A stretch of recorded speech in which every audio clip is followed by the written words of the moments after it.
Chapter 91. Wasp Legion, 2, you are listening at novelfull.audio. Jukma sighed in relief as he saw the movements of the Ouroboros stopping from below. Thank God. He succeeded. He didn't like that Hansu guy, but then all of them would die if they couldn't kill that thing. It's a mess. The tracker teams aren't in contact as well. Did they get killed by the parasites? Jukma clicked his tongue. Since he couldn't prevent the chances of such things happening because it was such a mess. At that moment he could see people crawling up the world tree's trunk.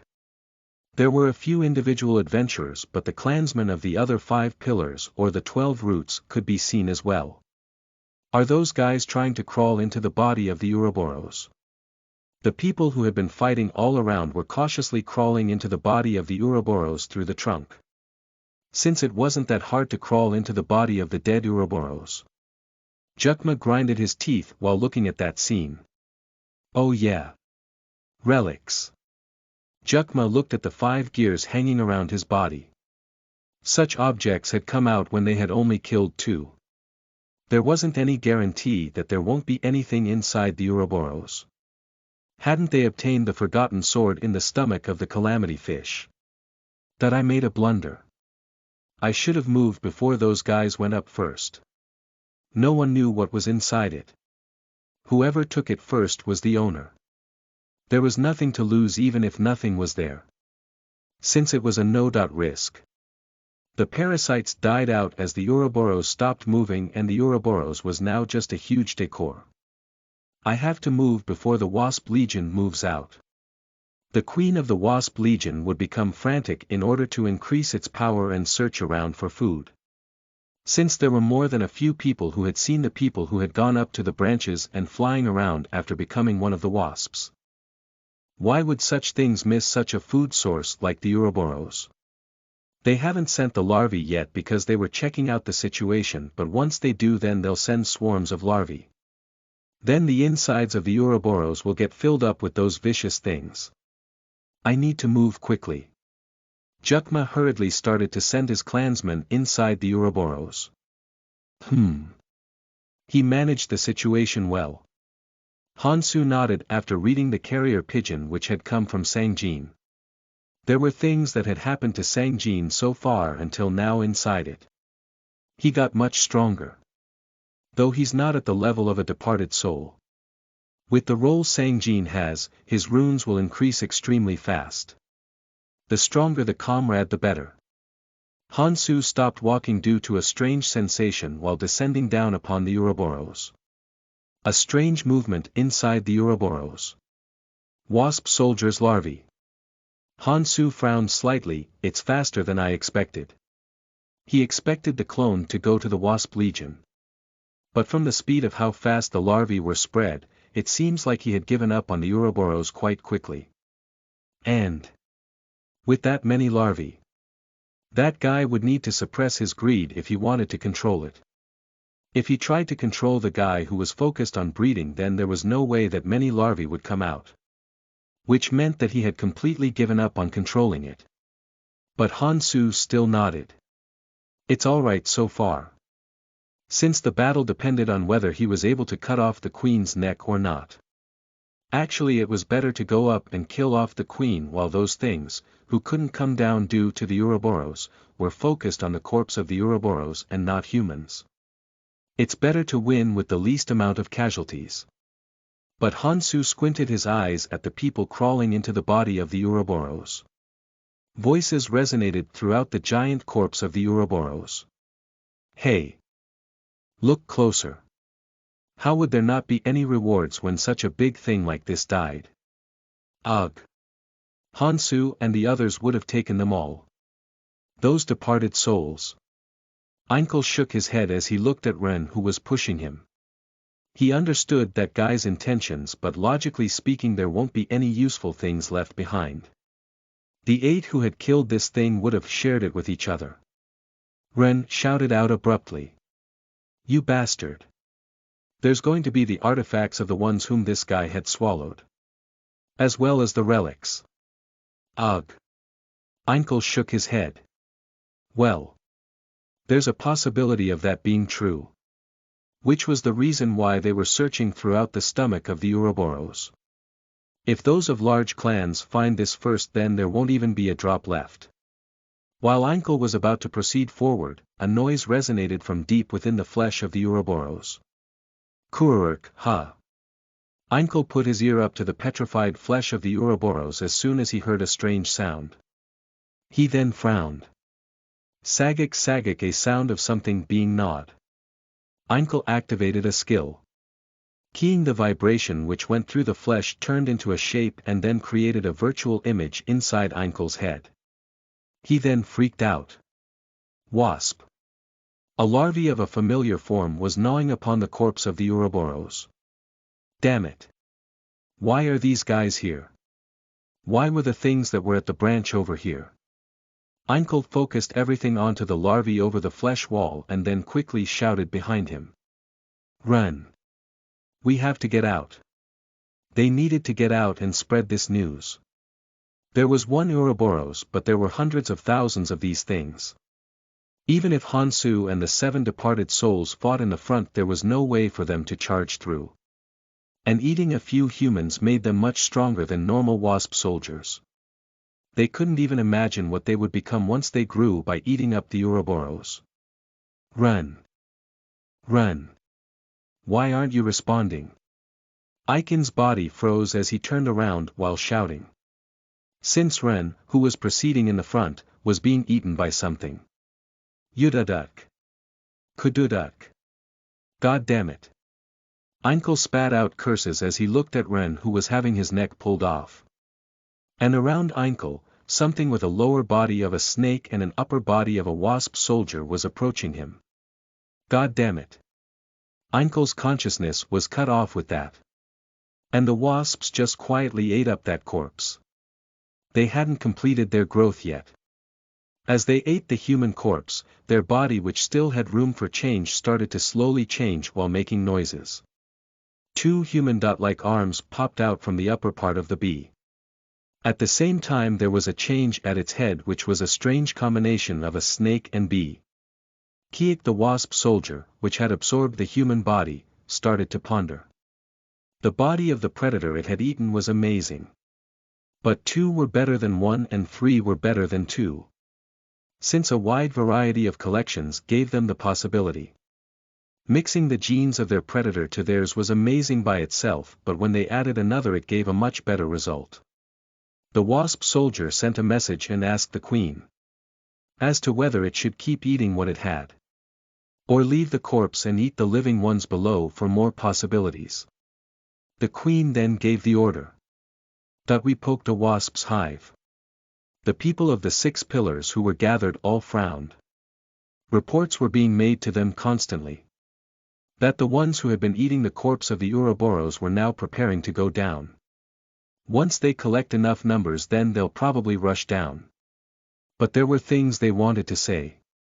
Damn it. It doesn't make sense. It was too fast.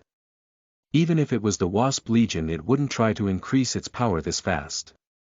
Hansu shook his head while looking at these guys. These guys would see even more casualties now. It was a well-deserved punishment, but they couldn't just watch and take it. Hansu spoke as he looked at them. I need to kill off the queen before they increase their powers even more. Defend here with your lives on the line. Hansu then looked at the giant chain system set up between the roots. 6 pillars and the 6 entrances in between them. People were using the 5 relics to set up the chain system. Raise the 7 star marbles and then connect it with the chains. When millions of relics were used like that, a ginormous chain system which surrounded this area was created. Let's see. Hansu pulled out the energy of the divine fragment. Chijijijik, as a large amount of energy started to flow through, the relics and the chains made clanking noises and moved back and forth. Set up the formation and then fight from the inside with the relics. They can't hold on for long. He needed to kill the queen before they get run over. Zhongsang asked Hansu while looking at the formation they had created. How are you going to get up? That formation was quite useful, but they couldn't get near the queen at the top with this. The wasp soldiers on the way up can be dealt with, but the new wasps being created from within the Ouroboros will constantly pour out. At that time a cross shone on Hansu's head. At that time the pillars of the world tree that they were standing on made creaking noises as they started to twist. Kududuk. Udududuk. This is. The people were shocked as they saw the tunnel filled with light. Since they had never seen such a thing when they've been living in these pillars for years. Hansu mumbled as he looked at that tunnel. Go up by creating the vassal's tunnel. At this rate he would need to deal with countless newly evolved wasp soldiers if he were to go up climbing the world tree's trunk in order to get to the queen. And they would pour down like water even while he is fighting. That was too dangerous. But there was a tunnel which leads straight up to the top of the world tree.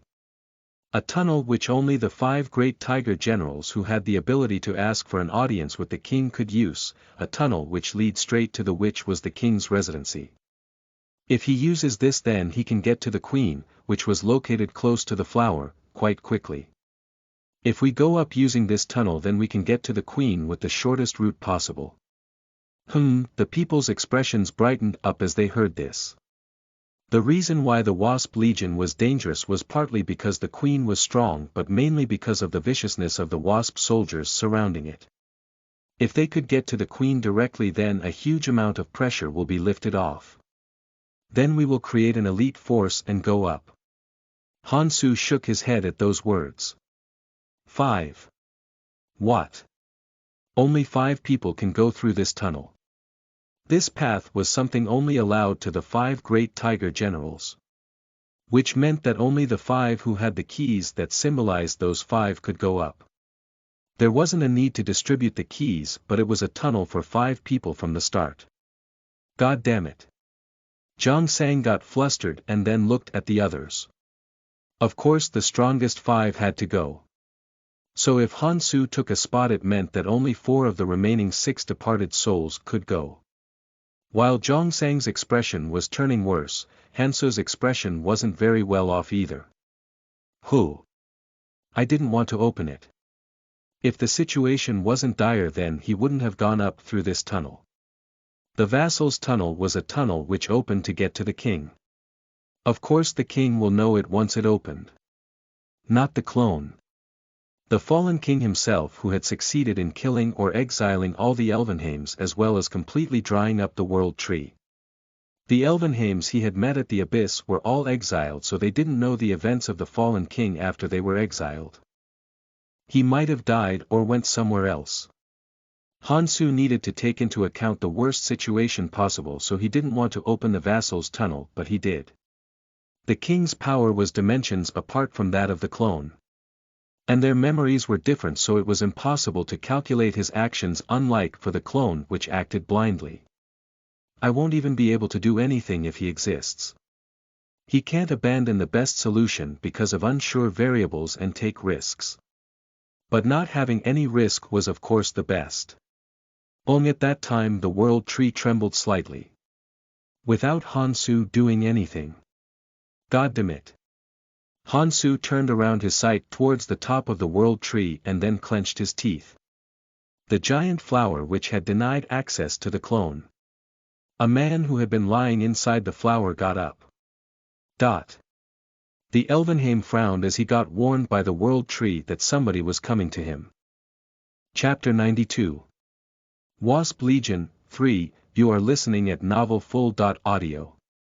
Tekkelin frowned slightly. He opened the path with the key. He had the cells of the king, but he could not block that path. Since that path was something created for the 5 great tiger generals in the first place. And I can't hide the queen who doesn't even listen to me. But that warning was enough. Tekkelin put his hand upon the queen and relayed the message. That the people who were coming to kill it had opened a path towards it. The queen started rubbing the 8 pairs of wings on its back as that message pissed it off. It was pondering whether to run away or not. But then its thoughts stopped at the newly born, this time alone. The inner part of the world tree wasn't fit for other wasps to act. since it was too small for them to fly. But it would be for those who had been born recently. The queen started to send messages towards the wasp soldiers who had grown up by eating the corpse of the Ouroboros. While Tekelen was watching this scene, he heard something calling him. Ugh! An extremely familiar voice. Tekelen freaked out as he heard the voice calling him. He wasn't dead. Tekelen was confused. Why did he not complete his plans if he wasn't dead? Yeah. Let's first hear the story. Tekelen froze his expression and moved his body towards the flower where he had been denied access before.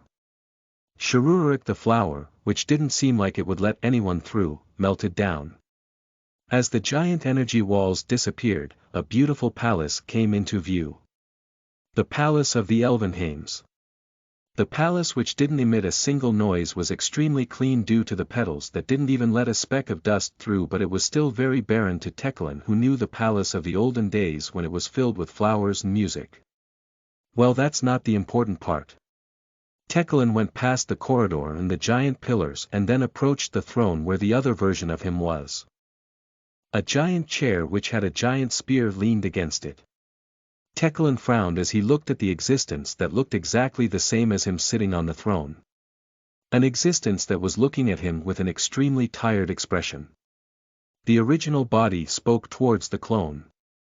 It seems like the devouring and vomiting root was extremely anxious.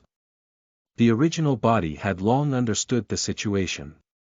Calamity fish, devouring and vomiting root, and even the Ouroboros.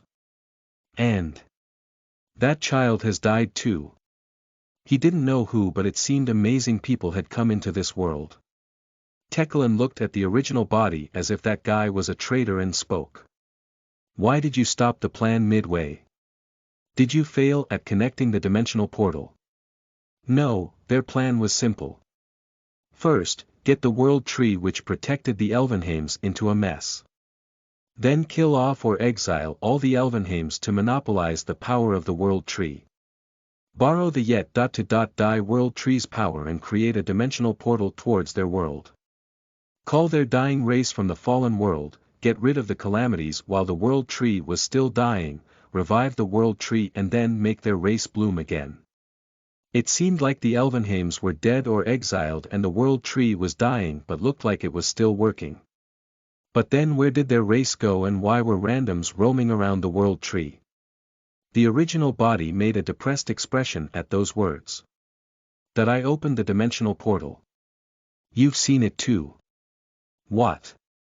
Tekelen freaked out. He did indeed see it.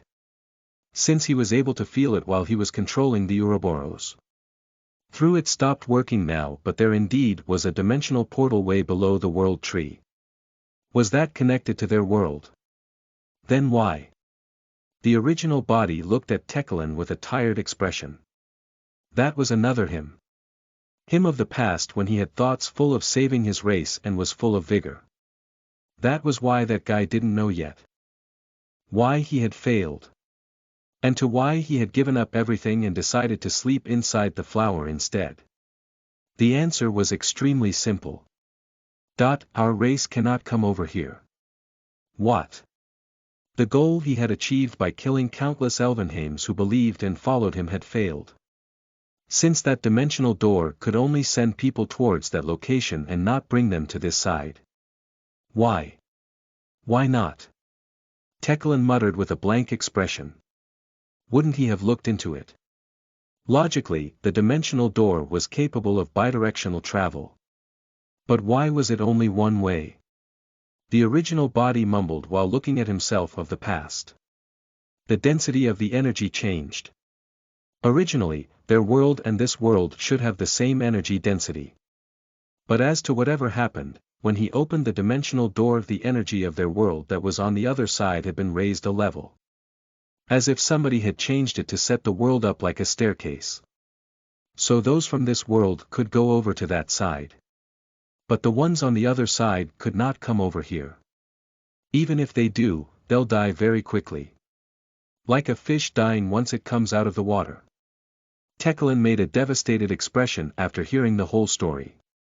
Then what happened? He had feelings too. He had met countless Elvenheims while he lived with them, he made friends and even family. He had thought of giving up countless times while creating the calamities in secret and continuing with the plan. And because of this he had taken almost a year after he had created all 4 calamities and finished his preparations in order to think and find a different method. To find out if there was a way for the 2 races to live in harmony. Despite knowing that his dying clan was suffering in the world across. While he was pondering and pondering, the child he had gained over at this side had died. At that moment the king, Tekkalan, felt something snapping inside his head. He had tried madly in order to save his son.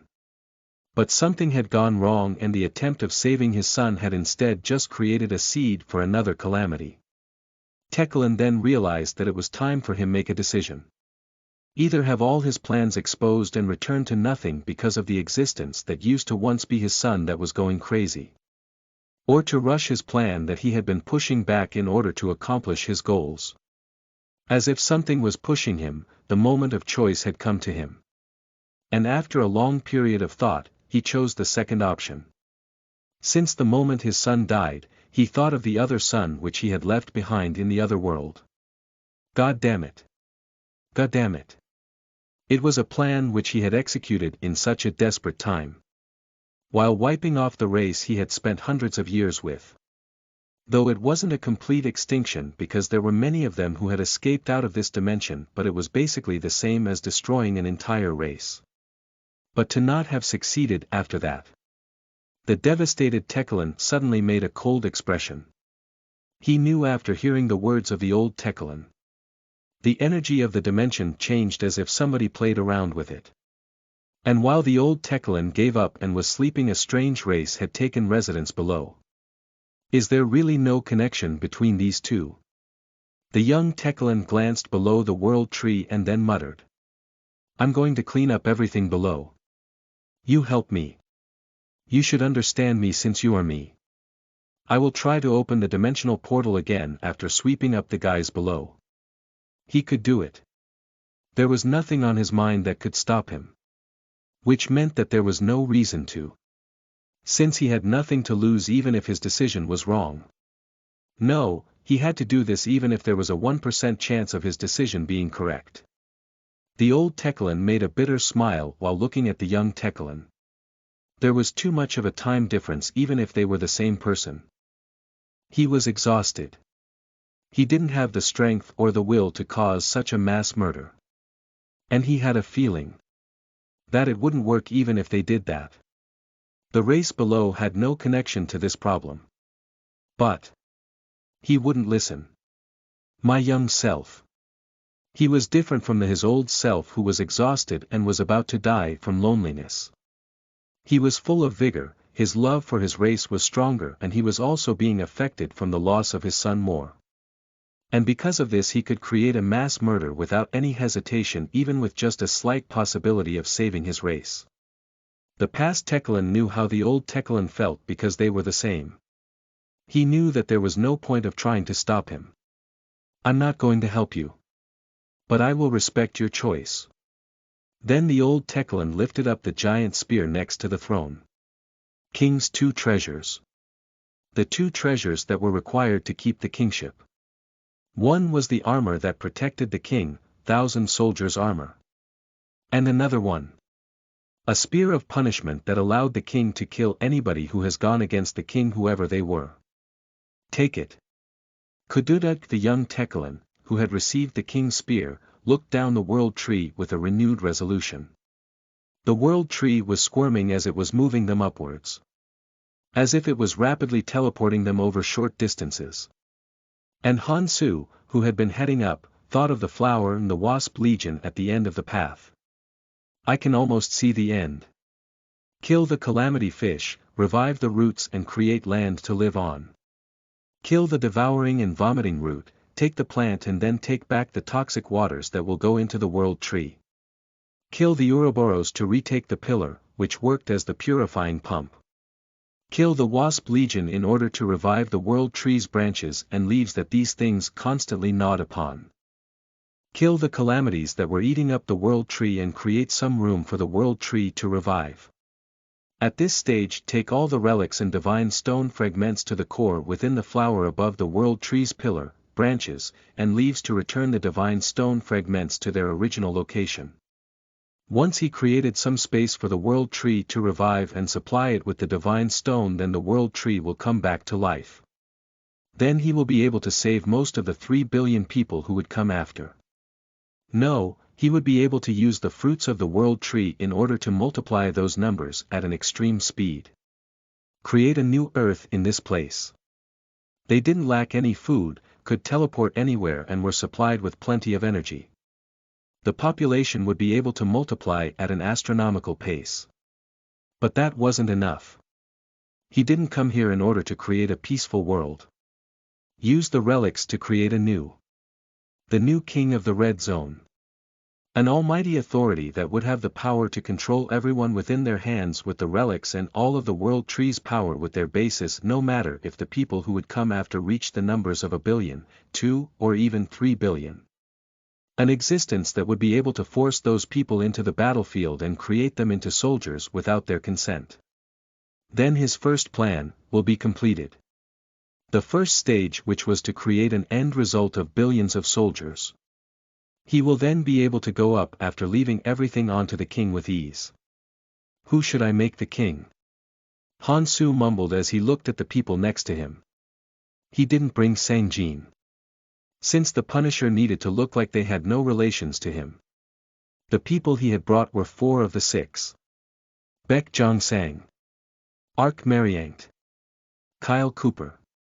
The 3 who had stayed here the longest after Miyamoto and were the strongest out of the 7 departed souls because of that. And Sofia Vergara. Sofia was the weakest since she was the youngest, but her trait was extremely formidable. And it's actually very helpful. Sofia was endlessly pointing left and right while shouting out. 3 from the left. 2 from the right. The mutated wasps were popping out in the vassal's tunnel endlessly while they were heading up. Goddammit. These guys are really strong. Jongsang shouted while grinding his teeth. They were so sneaky that they weren't even getting caught in their senses properly. If they didn't have Sophia's trait, then they would have gotten hurt from a sneak attack already. But we can go up if it's just this much. While they were making slightly comfortable expressions, Sophia's expression quickly turned solemn. Something was heading towards them from very far away. While pouring out a fierce aura in all directions as if it didn't have any thoughts of hiding it. Oh my god! What is this? Boom! Boo boom! Babo boom! An extremely thick and hard thing that was approaching them at extreme speed while breaking through the pillar of the world tree that had withstood the thrashing of the Ouroboros. And Hansu was standing at the end of that path. Damn it! Dodge! Boom! Even before she could finish her words, a giant golden spear, which came through into the vassal's tunnel, accurately smashed into Hansu. Hansu tried to dodge it, but the golden spear showed a turn which was impossible for its speed as it smashed into Hansu's chest like a homing missile. Kududuk Kohuk. Hansu, who had barely stopped the spear that tried to penetrate his chest, couldn't handle the force as he broke through the vassal's tunnel and flew outside along with the spear.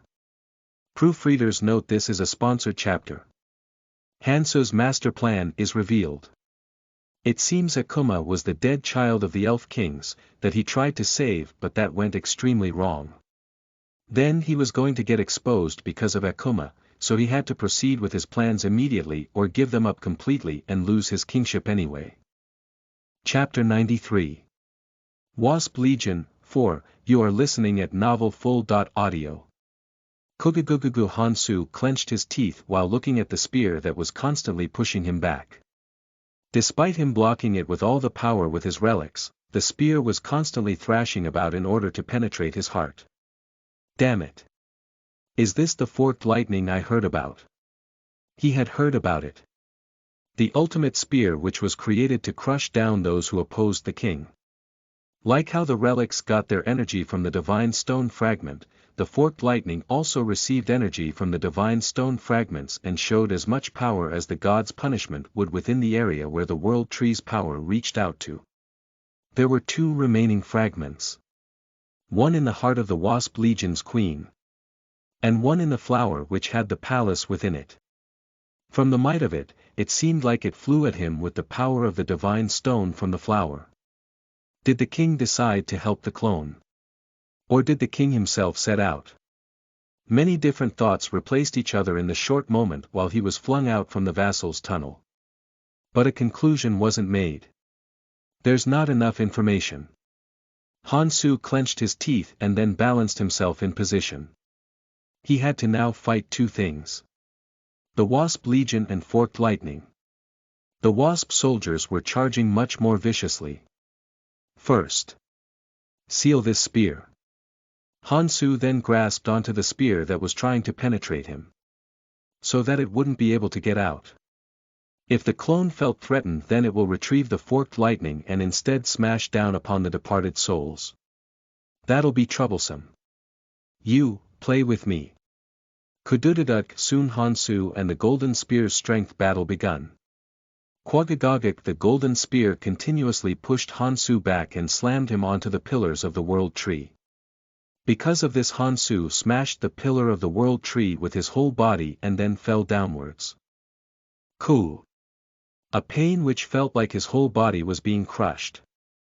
Hansu looked at the spear, which was constantly adjusting its own angle in order to penetrate his heart, and then poured out strength from all over his body. He was barely holding on with his strength before becoming a skewer. I heard that it wouldn't stop until it penetrated the heart of the target once it was released, but King Hansu's relics madly resonated as they poured out the divine stone fragment energy. The energy that came out from the divine stone fragment stuck onto the relics and then stormed around in order to suppress the golden spear. Kiririk the golden spear was shocked. The golden spear also used the divine stone's energy, but if they were to continue to fall down like this, then it will get further away from its energy supplier. The spear that was plummeting downwards trying to pierce Hansu suddenly started to thrash around. Then it tried to fly off in a different direction with Hansu still on it. A bit troublesome. Hansu got one of the 5 relics around his body, the chains, and started to wrap it around the spear. Once the chains that were connected to the 7 marbles were wrapped around the golden spear, Hansu used his mana to pull Ecchi's relic, the 7 marbles, onto the ground. Kugugugu, damn it. It's still not enough. Hansu was shocked at the golden spear that did not get pulled down to the ground easily. But this is enough for me to move it. Hansu glared coldly at the golden spear that was trying to go up the world tree through his body and then slammed his hand onto the world tree's surface. Kududaduk he then started to slam his hands and feet inside the world tree as he slowly moved down. The golden spear had now even given up trying to penetrate Hansu's heart and was trying to go back to the location it had been shot from. It'll be a bit troublesome if that happens. Once it goes back and they shoot it with this power a few more times, even Hansu will have holes all over his body. He needed to get rid of it at this moment when he got a hold of it. Kuduk. Kududuk. The golden spear's strength was so strong that the chains wrapped around it got so tight to the point where they seemed like they would snap, and the marbles latched onto it also trembled, but the golden spear slowly got pulled downwards from Hansu's strength combined with the relics as if it was an eagle that was caught within a net. The people who were watching this scene from below made a confused expression. Ha! Why is it coming back down? What is that? While people were making confused expressions as they saw Hansu, who had gone up at an extreme speed, slowly crawl down, Hansu shouted loudly. You need to bring all the chains and the 7-star marbles that made up the formation over here. Hurry. If it isn't enough with one person's strength, then I just need to stack tens of thousands of them. If he had his ankles caught here, then the above situation couldn't be solved with just the departed souls. Since he didn't know how the Wasp Legion or the king would act. Kiririk the golden spear that had been caught felt that the situation was dangerous as it started to thrash around madly and stabbed at Hansu. Kwaduk Kududuk, quickly. Hurry up. The people finally realized something was wrong after seeing Hansu falling towards the ground while fighting against the golden spear, quickly brought the chains and marbles that set up the formation and ran up to Hansu. Then they placed the marbles onto the chains and threw them towards the spear that was trying to penetrate Hansu in a mad manner. Chwerarung Kuduk Kuhuk. Hansu, who had his left arm grazed by the thrashing spear, bit onto his teeth, grabbed onto the chains that were flying up from all around him and started to wrap them around the golden spear. 1, 2. Soon thousands of giant chains wrapped around the golden spear. This should be. Hansu retrieved his relic that was wrapped around the golden spear. He couldn't stay here forever. He had to tie down this spear as fast as possible and then go back up. Karararang. As soon as Hansu backed off a bit, the golden spear started to madly thrash around again. Tototong. At the same time, thousands of chains and the marbles that were attached onto it made noises as they started to get dragged up into the air. The people freaked out. What the hell is that? Damn it. Throw more. Tie it with more. Tightening the chains that had been supplied with the divine stone fragments, energy started to blow apart. The people who had been maintaining the formation and watching the scene up until now all freaked out as they ran towards the golden spear with their relics. They didn't know what it was, but from the way it thrashed around it seemed like they would become skewers once it was released. Soon almost 10,000 chains were tied onto it along with the marbles, and only then did the golden spear's strength and the people's strength were equalized. Kududuk ho. Damn it. Throw some more. Damn it. If we take out more, then the formation will be unstable. Hansu, who had barely tied down the forked lightning, looked at the status of the chains and then shook his head. It won't hold it for long. Chiik. Despite having been completely tied down at speed and penetration, the chains were slowly melting down from the mana lightning imbued within the spear. At this rate he didn't know when it will come out to threaten him again. I need to quickly go back up. Hansu clenched onto his teeth and started to climb up at a quicker pace. Tekelin frowned as he felt the spear wasn't moving the way he wanted. Which meant that the forked lightning had been tied down somewhere. Tekelin quickly looked below with his mana. And then frowned as he saw the spear completely tied down. The 1,000 soldiers' armors played a role. With that method it could indeed temporarily suppress down the golden spear. Damn it. Tekelin glanced at the old Tekelin behind him. Himself of the past was much more powerful but did not have any thoughts of acting despite that. Damn it. There won't be a need to struggle like this if he helped. The young Tekelin clenched onto his teeth and then shouted. Why aren't you helping? Don't you feel sorry for the clansmen? We need to try even if there is a slight amount of possibility. The old Tekelin looked at the young Tekelin for a bit and then spoke out.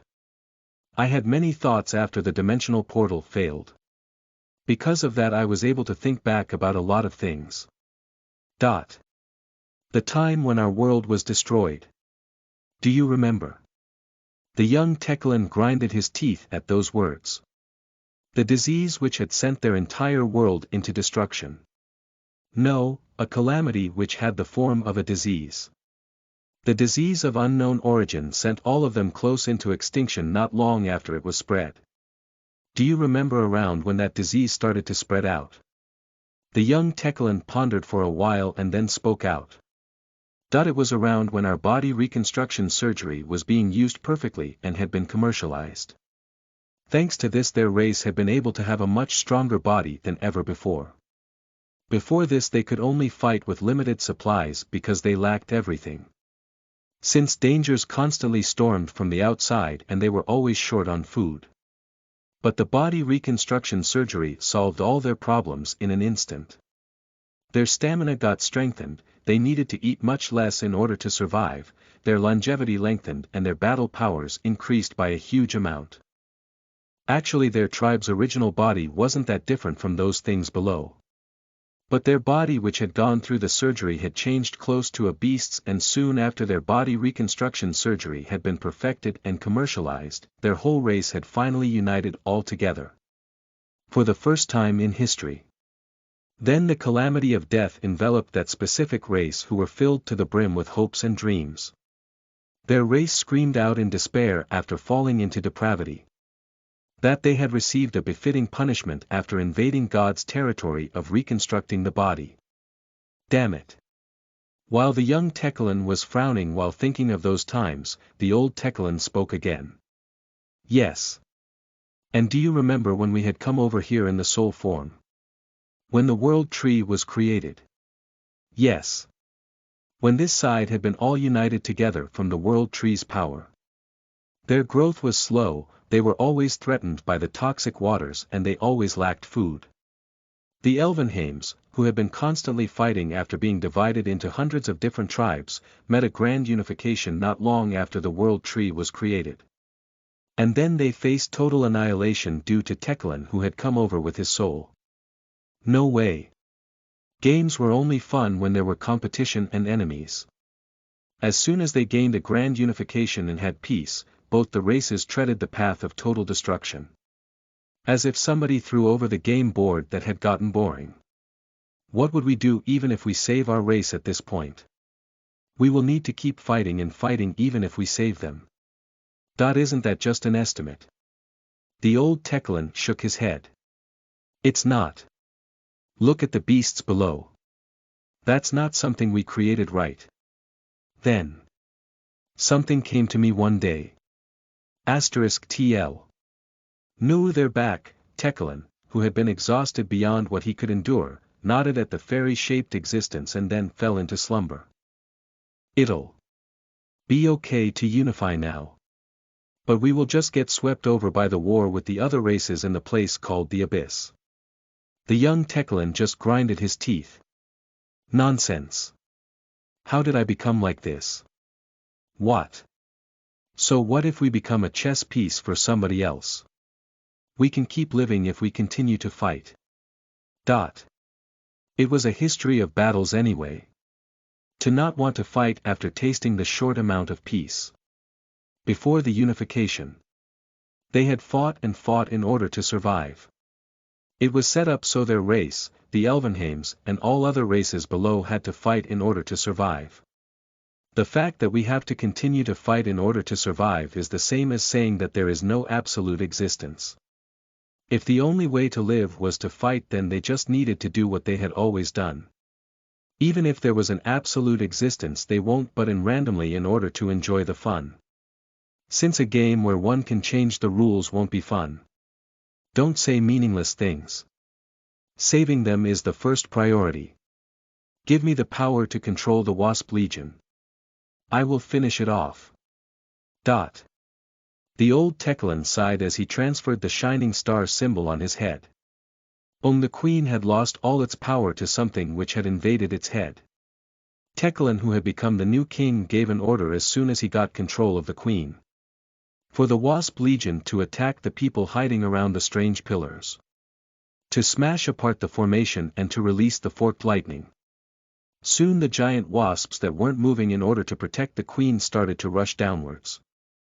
At the same time he gave a different order to the newly evolved bees. To buy time against the invaders who were coming up through the pillar.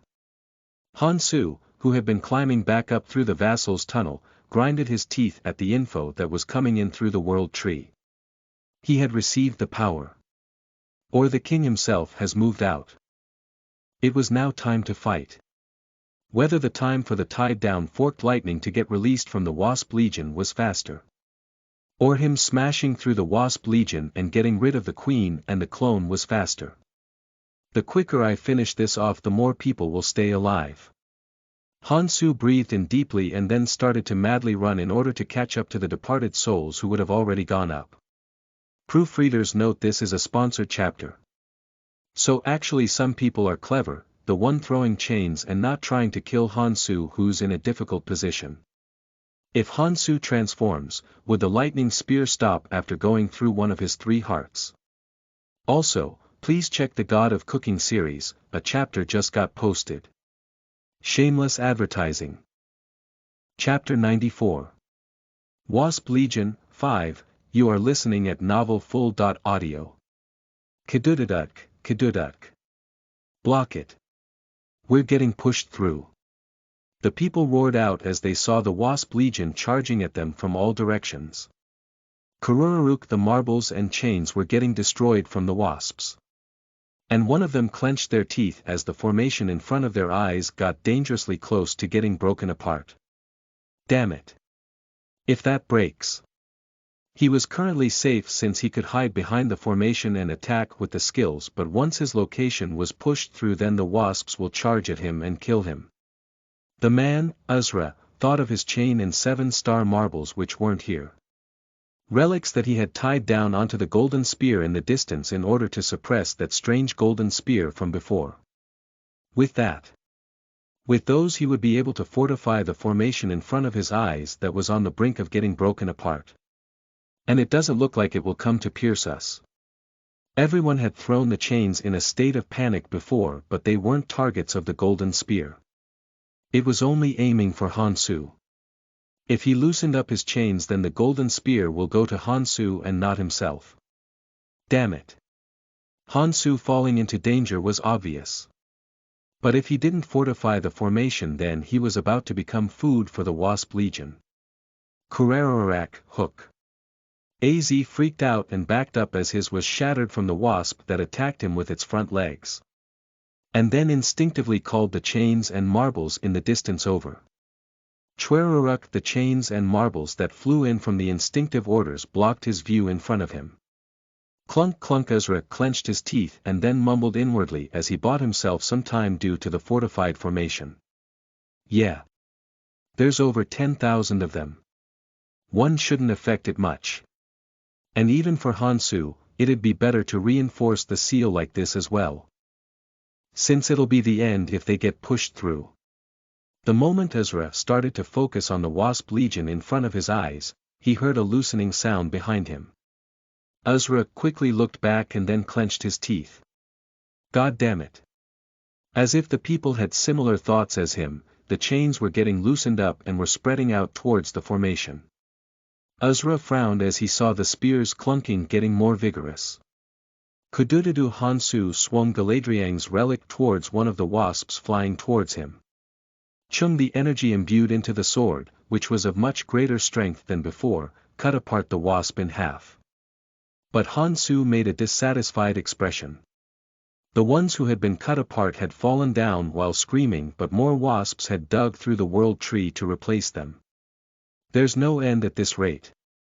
Hansu pushed the demonic dragon's reinforcement to the limit and then just charged through these guys. Meaning that he had given up going up while killing them one by one. Even if he gained a bit of a loss, he had decided to go up forcefully. Boom! The wasps in front of him were smashed apart from the synergetic effect of Hansu's formless armor, 1,000 soldiers' armor and demonic dragon's reinforcement. But only so. He had been able to proceed for tens of meters, but his charge had been stopped by the wasps who constantly blocked his path. And the ones who had been strengthened through the consumption of the Ouroboros were getting through the formless armor and the 1,000 soldiers' armor and were injuring him. Nirmaha's ring doesn't work well because these guys are insects. I cannot go up when I'm stuck here like this. And if the suppressed spear below were to get released while he was doing this, it will become even more troublesome. Though logically they will be able to stay on for a bit longer. If the formation started to break apart, then there's no way the people will keep the chains to suppress down the spear. He had to finish this as fast as possible. Damn it. This is quite a burden on my body. It was a bit too early to use the racial metamorphosis of the demonic dragon's reinforcement yet. If I use it now, I'll only get 2 hearts. Can I do it? He had gotten stronger, but the mastery level of this hadn't really increased much. But he was going to become a skewer while being suppressed down by these guys at this rate. It isn't the time to worry about this. Hansu pushed up the genes that were in a corner within his body. Kudududuk, the demonic dragon's reinforcement, started to turn Hansu's body into one of a different existence. The bones had changed into those of that different existence and a thin layer of scales covered over those. At the same time a heart squirmed about as it appeared inside his body. Kududuk, another heart had appeared a bit to the right of the original heart's location. But only that. There weren't 3 hearts like before. Hoop, but it wasn't the time to bicker over this. He had to fight while squeezing out everything he had. His physical ability may fall a bit, but he had relics and 1,000 soldiers' armors around his body, unlike back then. His overall battle strength back then couldn't even be comparable to the one he had now. Get through in the shortest amount possible. And kill the king. As long as the power to rule over the Wasp Legion was on the clone or the king, it was more effective to head towards the flower instead of aiming for the queen. Since his heart might get pierced by the forked lightning while he fought with the queen and dragged out the time. On the other hand, there was no need to worry about the Wasp Legion once he killed the king. Since he will be able to rule them however he wanted after succeeding the power. Hansu poured strength out from his body, which was currently of one from a different species, and then jumped out. Boom! A shockwave which without comparison to the ones before had been created. The pillar of the world tree, that Hansu was on, couldn't bear the force as it got smashed apart. Hansu used that reaction force as he headed above the pillar like a meteor. Not through the vassal's tunnel but through the path that the forked lightning had created while it came down in a straight line. Kwajijik. There were countless amounts of mutant wasps in there, but Hansu ignored them as he just ran through them. There's no time for me to deal with them one by one. Kairik, the wasps which had lower bodies of snakes and upper bodies of humans, threw their whole body towards Hansu. As if they were treating the king like their queen. Kururu, they constantly charged at him despite getting crushed and smashed apart. With the Wasp Legion's scariest weapons in the front. Poison stings. This remains after evolution, huh? The scales from the snake's tail part of the wasp raised up. At that time the poison poured out from the pores between the scales as it covered the blade. Like scales. The wasps had the hedgehog-like nails in front of them as they charged at Hansu. Kagagak. Most of the scales were smashed apart when they met Hansu's scales and the 1,000 soldiers' armor. But when the speed at which Hansu ran were combined with the huge amount of wasps, it caused his scales and the 1,000 soldiers' armor to slowly get broken apart. Kududuk, damn it. It'll be a pain to fix it later. Hansu frowned while looking at the 1,000 soldiers' armor that was becoming ragged. Quadaduk, soon the tail scales of the wasps got through Relic's formless armor, demonic dragon's reinforcement, scales from the draconic transformation in the 1,000 soldiers' armors, and started to dig down onto Hansu's skin. Quadududuk. The poison constantly dug down in order to melt down his body. The 2 hearts constantly pumped the blood which had detoxifying effects as they struggled to resist the poison. Hansu continued to go up even as he felt his body slowly getting petrified. That I'm almost there. Light was shining between the wasps who had filled the hole made by the forked lightning. Which meant that he was almost at the top. Just in case the wasps were to hold down onto him, Hansu covered his body with the chains and the 7-star marbles, which he hadn't used up until so far, as he crazily charged up. Since time to worry about such things when his defenses had been almost broken apart. His body was going to get smashed apart if the chains and the marbles didn't block them. Kudududuk, damn it. They're getting broken one by one. The 7-star marbles started to fall off one by one from the wasps who constantly charged at him. Hansu pushed and pushed the remaining 2 marbles as he continued to go up. Once I arrive. It's not that hard to kill him off. The king's power was frightening in itself, but his physical abilities weren't that great. And that was why he had the forked lightning and the 1,000 soldiers' armor. But at this moment, when those 2 things were tied down from the king, Hansu would be able to solve him in an instant once he got there. Kairiring, at that time something made a huge noise as it came up from below. Right through the tunnel Hansu had come up from. cheering sounds of hundreds of strands of chains hitting each other. Hansu frowned as he looked downwards. It broke through the chains. It had rushed up so fast that hundreds of strands of chains had been melted and stuck onto the golden spear. The spear, which had come up the tunnel while making a huge commotion from the hundreds of chains hitting each other, aimed right at Hansu's heart.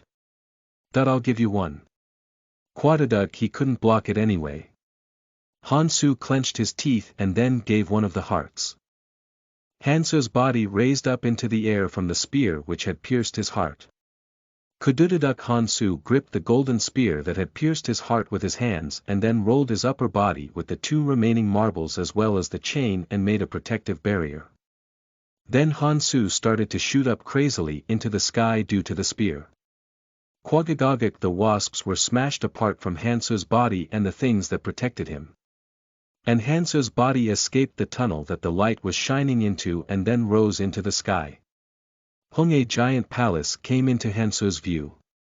The giant palace of the Elvenheims that should normally be covered with the huge energy barrier, the flower.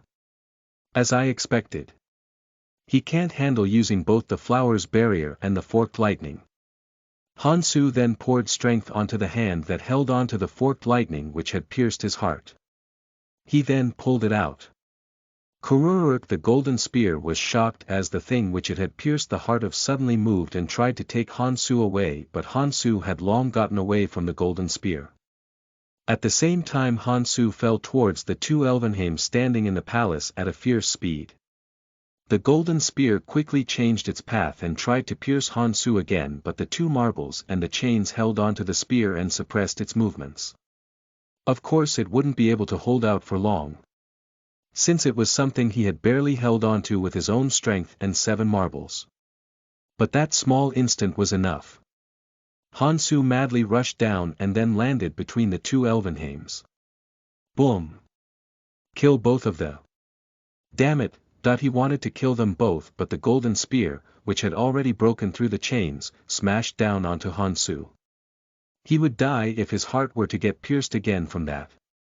Hansu hurriedly held the neck of the closest guy and then used the body to block his front. Kiik. The golden spear stopped despite its speed in mid-air as if it was perplexed. Hu. Hansu breathed out and then growled at the one he was holding on to and the one staring at him. Stop the Wasp Legion at this moment. The formation getting released meant that the people below were already getting smashed apart by the Wasp Legion. He had to quickly get this guy to stop the queen, since he didn't have such powers. At that time the Elvenheim he held on to pondered for a moment and then screamed out. Don't worry about me and just self-destruct the flower. I don't mind dying here. If our race is doomed to perish like this. The one who was flustered was Hansu. Damn it. This was the clone and not the king. The power to self-destruct the flower only lay upon the king. He could give away all other powers except this. He had caught this guy because the symbol of controlling the Wasp Legion was on this guy and thought that this guy was the king, but he was the clone instead. At that moment the Elvenheim, who had a slightly tired expression, sighed as he was about to nod. I respect your cho. Pajajajak. The moment the clone was about to laugh in satisfaction as he saw the king open his mouth, a jade orb flew into the king. Pajajajak, the king, who was going to speak out, froze whole. As if he got caught within an ice prison. Who? I wasn't late, right? Sophia, who had run towards the location library, told her and had smashed the triple jade frozen orb, spoke towards Hansu. Hansu, who had seen the other departed souls in the distance fighting with the wasps and buying time, sighed in relief as he nodded. It's perfect. At those words Sophia fell unconscious after smiling, and the young Teklan whom Hansu held the neck of made an extremely ugly expression. Proofreader's note: regular chapter 1/3. A spear pierced my heart. Cool, I'll be able to go up faster. Hansu. Chapter 95. Orange Zone 1. You are listening at novelfull.audio. Hansu looked at the 5 divine stone fragments in his possession. 4 from the calamity fish, devouring and vomiting root, Ouroboros, and the wasp queen. And 1 from the flower. The king's symbol was shining upon Hansu's forehead. A situation where he had both the administrator's and king's symbols. Hansu then walked to the altar behind the throne at the center of the flower. He then placed the 5 divine stone fragments one by one onto the altar as if he was solving a puzzle. Keying 5 of the divine stone fragments, which exerted a humongous amount of energy even on their own, were collected. And the fragments connected to one another as if they melted. Then the divine stone, which had finally become one, exerted a bright light. Right as a huge energy storm was about to occur, Hansu started to push the 5 relics around the divine stone one by one. The relics got inserted into the holes, which seemed like they were prepared for these specific relics, one by one. Then the huge amount of energy that seemed like it was going to explode quickly calmed down. Soon a huge amount of energy, which would have blown up Hansu's body if he were to control it, started to get spread around the world tree. Jiang's strength started to quickly come back to the dried-up world tree. The roots that had been constantly spreading out started to absorb and send the toxic waters towards the pillar at a crazy rate, and the pillar used the enormous amount of energy supplied by the divine stone, purified all of those toxic waters and turned it into nutritional fluid and sent it all over the world tree. The words of the people below between the pillar and the roots came into Hansu's ears through the world tree. It's done now. Hansu nodded his head. Though it still looked dried up, it will quickly return to its original form using the nutritional fluid. Like a dried up sponge absorbing water. Since the world tree's vitality was that strong. Though it's a shame to go up without being able to see that change. There's nothing I can do. That change will be felt by the people who come after him. Sophia looked at that Hansu with a surprised expression. How did he know all this? The only person who knew anything about the incredible change in front of them was Sophia.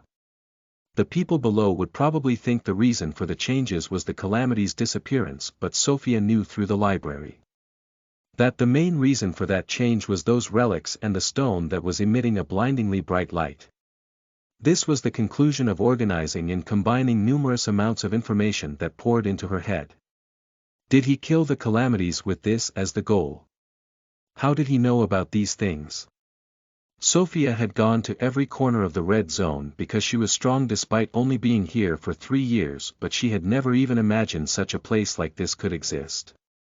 And Sophia wasn't the only one with questions. The 2 Tekalons who had lost all their powers and had been frozen with only their heads sticking out also looked at Hansu with confused expressions. They could understand him having collecting the relics and the divine stone. Since those 2 things showed off a huge amount of strength that couldn't even be imagined. Since the divine stone fragments couldn't be moved with teleportation and the strength of the relics alone were very tempting. But that guy had given up everything and placed them upon the altar as if it was his goal from the very beginning. What benefits are there for him to save the world tree? Of course, for all races, there's no bigger benefit as this, but then the world tree's influence only existed within this world. Which meant that it's not a single bit of help to him who was going to go up to the next zone. Hansu walked towards Tekalan. The memories of the previous king was constantly pouring into his head. One of the functions of the king's symbol. The king needed use the previous king's memories to reduce mistakes and lead their race towards a better path. And because of this, when a king transferred the rights, they also transferred their memories onto the next king. Hansu knew because of this. The reason the Elvenheims had wondered about for so long. The thing that had suddenly turned their king crazy. So they were trying to save their race. You guys. You were Acherons, huh? The ancient race who were the owners of the ruins he needed to revive for his next target, in the orange zone. The 2 Tekalan made surprised expressions. He could find out that they were of a different race. Since memories flowed in through the symbol. But the way Hansu spoke was different. Like he knew something more. Hansu started ponder while looking at these 2. They are indeed alive. They aren't extinct. A powerful race who had half a body of a human and half a body of a beast. If these guys are the inhabitants of the other side, then this is another story. Sophia. Could we have a moment by ourselves for a bit? Sophia shrugged her shoulders at those words and then left. Hansu breathed in and out and then spoke out. Do you want to resurrect your race? What are you talking about? Hansu chuckled as he spoke. Simple. Let's form a contract. Hansu simply explained his plan and then continued to speak. Both of you help me. One of you follow me and go up. And one of you remain here as the king. One would follow Hansu to the end and act as the guide for the objective he needed to accomplish. One will remain here, strengthen the humans and send them up. This was a win-win situation. The chances of Hansu succeeding in the orange zone increased the more they helped Hansu, and with that the chances of the Acheron surviving will increase. The young Tekkalan chuckled at Hansu's simple explanation and then spoke. Well, trusting you is another story, but you want one of us to act as a wet nurse here. By looking after your humans carefully so they don't get hurt. Hansu laughed coldly at those words. No way. It's the exact opposite. What? If you want to save your race, push them as much as possible. The humans. And then get them as strong as possible, then send as many as you can. That much wouldn't be hard for you who has the experience of a king once I give you the powers of the world tree. A person who had stayed as the king of the Elvenheims for hundreds of years. They were dimensions apart from humans who had come over to the battlefield from a normal life. And another thing. There's no way that this guy would have any benevolence. If he left it to a human, then the king would probably allow humans living peacefully on their own.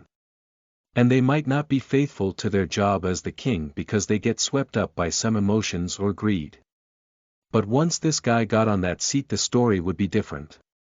He will ruthlessly train the humans. Since the chances of their race surviving increased, the stronger humans got. He won't act as a tyrant either. Since it was better, the more went up. Hansu looked at the young Tekkalan, who looked at him as if he was crazy, and then handed something over. The hard drive that was within the devouring and vomiting root that the fairy planted. *PR, it was mentioned that Hansu took it out in a previous chapter. If you connect this onto the plant, the beasts will get produced again. Stimulate the humans consistently with this, turn them into warriors and send them up. And you will go up with me. Since the king he wanted to set up here was an iron-hearted monarch and not a benevolent king. One who would ruthlessly train every human who comes into a warrior. But the two Elvenheims made confused expressions as if they still didn't understand. They couldn't trust this guy, but it was the same the other way around. On what basis can you trust me and leave this world to me? What if I decide to play around with you humans? Once somebody got the power of the administrator and the king, they could rule like a god even without the forked lightning or the 1,000 soldiers' armor. Since they could just throw anybody they didn't like out of this dimension. Hansu laughed at those words. Correct words. So I was thinking. If you agree, then I will need to have some insurance for the friend who will remain here. What? At that moment something came out from a corner of Hansu's body. With enough information and strength necessary. The fragment which had cracked from a corner of Hansu's body came out from the end of his hand. What is? Hansu coldly laughed at those words. It's insurance. Reward for the 3 gates. Second gate's reward was runes. And the reward Ralph Lauren had received from the fairy a long time ago after getting to the end of the first of the 3 gates. Ralph Lauren chose the trade at this place, became a fighting machine and then swept across the other world until he reached the final brigade. But the thing Hansu needed was not battle strength but rather shackles. Humankind, including Hansu, had a lot of thoughts before sending a person back. Setting up a king who can control all of the humans was good. But if they couldn't control that king, then things will become difficult. Since Hansu would need to go after he finished his job here no matter how strong he was. Then Sophia had spoken out. Then 3 candidates came up to control the king. Trade of a lord. Trade of a covenant. Trade of the fragments of 7 souls. The trade of a lord was dismissed. According to what testing was done, it could not affect people across dimensions. Same with the covenant. Like Miyamoto has already shown, it was always possible to bypass and find shortcuts if one wanted to. The trait that had been chosen at the end was. From the tests it showed that it could go across the dimensional wall and still influence people. Since they could borrow Hansu's strength, if the king was threatened then they could maintain their position with monstrous amounts of strength. And since they can receive Hansu's memories, there wouldn't be a need to explain or help them understand it. Since there wasn't a need to teach. The invasion of the abyss may hasten, but it wouldn't be a big problem if he sent over selective memories. You guys will need to become the whips. A strong whip which will constantly push humans into strong soldiers. Choose. How you want to do it. Hansu looked at the 2 Elvenheims, no, Acherons, as he looked at the fragment on his hand. After the 2, who had accepted the proposal, left, Hansu remained by himself and started to check his current status. It feels naked. Without the relics. The strength that the relics gave was that formidable. But there was no regrets, he would need to leave them here anyway. There's a lot I've gained too. The forked lightning and 1,000 soldiers' armors will be taken up by him. These 2 things were prepared from the possible coup d'état from the 5 great tiger generals. There was nobody who could threaten the young Teclan who had the relics of the 5 great tiger generals, the king's power and even his soul fragment. Though Hansu won't be able to show a god-like might without the divine stone, there wasn't much to speak about since his armor had a skill which was the basis for its copy being a solo numbering artifact. And one more thing. Come out. I've killed them all. The air split apart as the fairy popped out after those words. The fairy praised him as soon as it came out. Whoa. You really killed all 5, huh? Hansu looked at the fairy in front of his eyes and then spoke. It's time to keep your side of the promise. The fairy shrugged as it spoke. Of course. We're quite strict about these things. But it won't be fun by itself, so I'll give you a choice. You really like choices. Isn't that the fun part? Hansu shrugged his shoulders. Speak. Something certain or something uncertain. If you choose, then I will give you a skill of your choice. On the other hand, if you choose random, then I will give you a skill that nobody has gained so far. Hansu made an awkward expression. He didn't like these things, but their rewards were quite faithful. There wasn't a loss on both sides. Well, this is indeed better than having 5 solo numbering skills. Since solo numberings won't on the same levels either. There weren't many on the solo, or even double, numberings that worked well with him.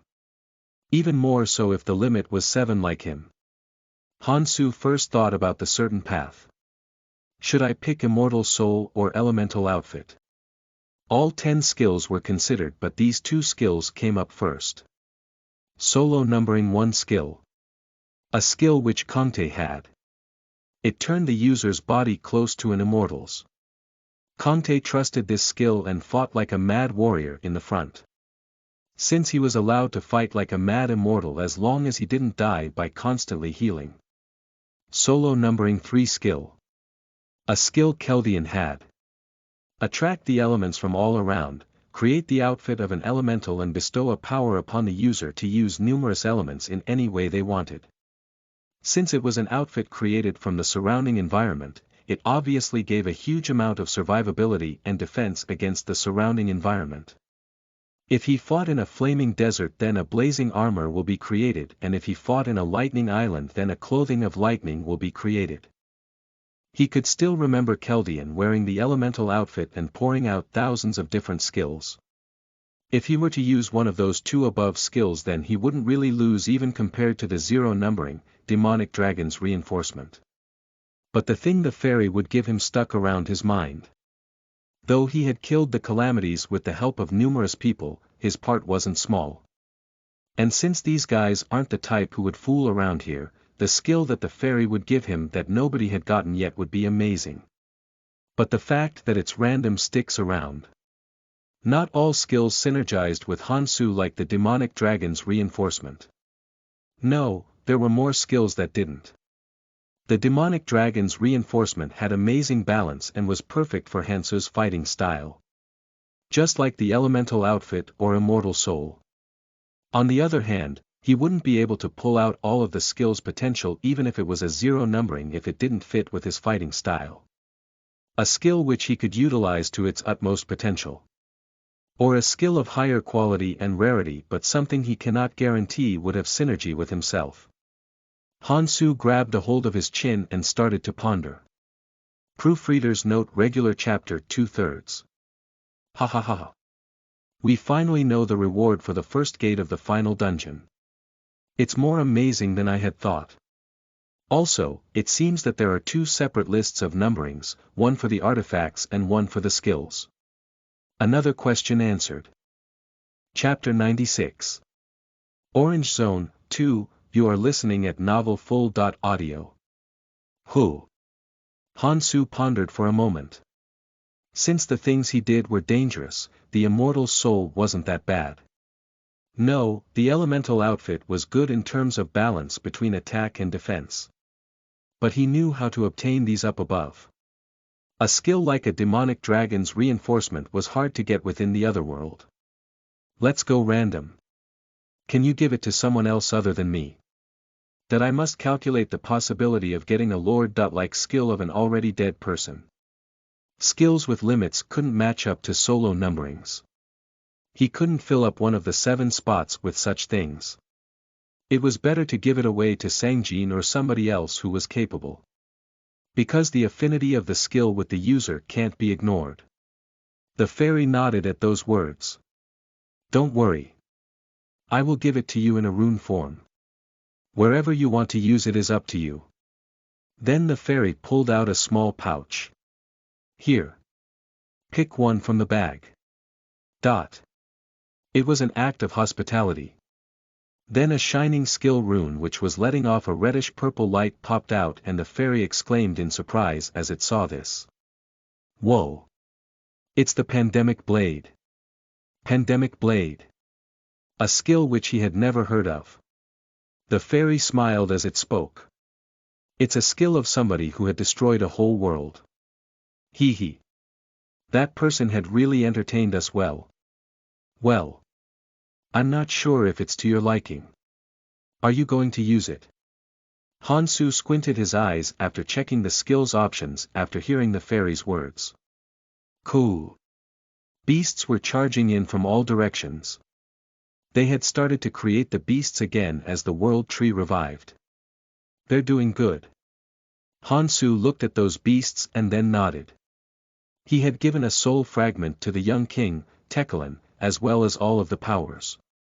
And after observing how he was doing, he was raising up the humans very well. Overwhelming them but at the same time not enough to kill them. Thanks to this the newcomers were endlessly hunting beasts without a break and were getting stronger. Which was the same for him. It will take another 3 more days for the lake to open. Only when the world tree collects more mana will the dimensional door to the orange zone opens. There was only one thing he needed to do. To get the qualifications to go up by gathering runes. Ah, some rest finally. This could only be called rest. Though he didn't have any relics, Hansu had advanced too far for the beasts of the red zone to threaten Hansu. Hansu lightly swung the forked lightning in his right hand. Chwak as the spear which was over 3 meters long swung in the air, the 5 m tall gorilla-shaped beast instinctively raised its right arm and blocked the attack. Due to its quick reaction it was able to run away with just a light wound. But at that time something happened. Bubble something started to grow madly from the gorilla's arms. Sophia, who had been watching Han Su from afar, made an expression full of fear. It's that again. The yellowish fungi that had covered the wound grew out and then soon exploded. Chi-yik ku. The bright yellow spores that exploded out from the fungi covered the entire body of the gorilla in an instant. Infinite repetition. The spores grew out again as it melted down the gorilla's body, and from that location new fungi grew out. The newly grown fungi exploded again as it spread more spores in all directions, as those spores created more fungi. Cool. Kaya. Soon the hundreds of beasts around Han Su had been covered by the spore cloud. Their body melted down as they rolled over the ground from the pain and slowly died while becoming a new source of fungi. Han Su nodded as he looked at the scene, which looked like yellow fireworks exploding out in all directions. Amazing. A blade of viruses and fungi. The name was a blade, but it was actually a skill which added a special effect to attacks. The effect was very simple. Creating fungi that infinitely spread out and infected everything. It was extremely harmful and was hard to kill off since it was in such large numbers.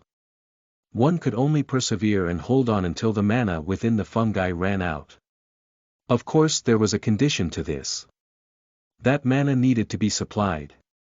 It would only grow and spread out from the mana it started off from. On the other hand, as long as mana is supplied. Wow.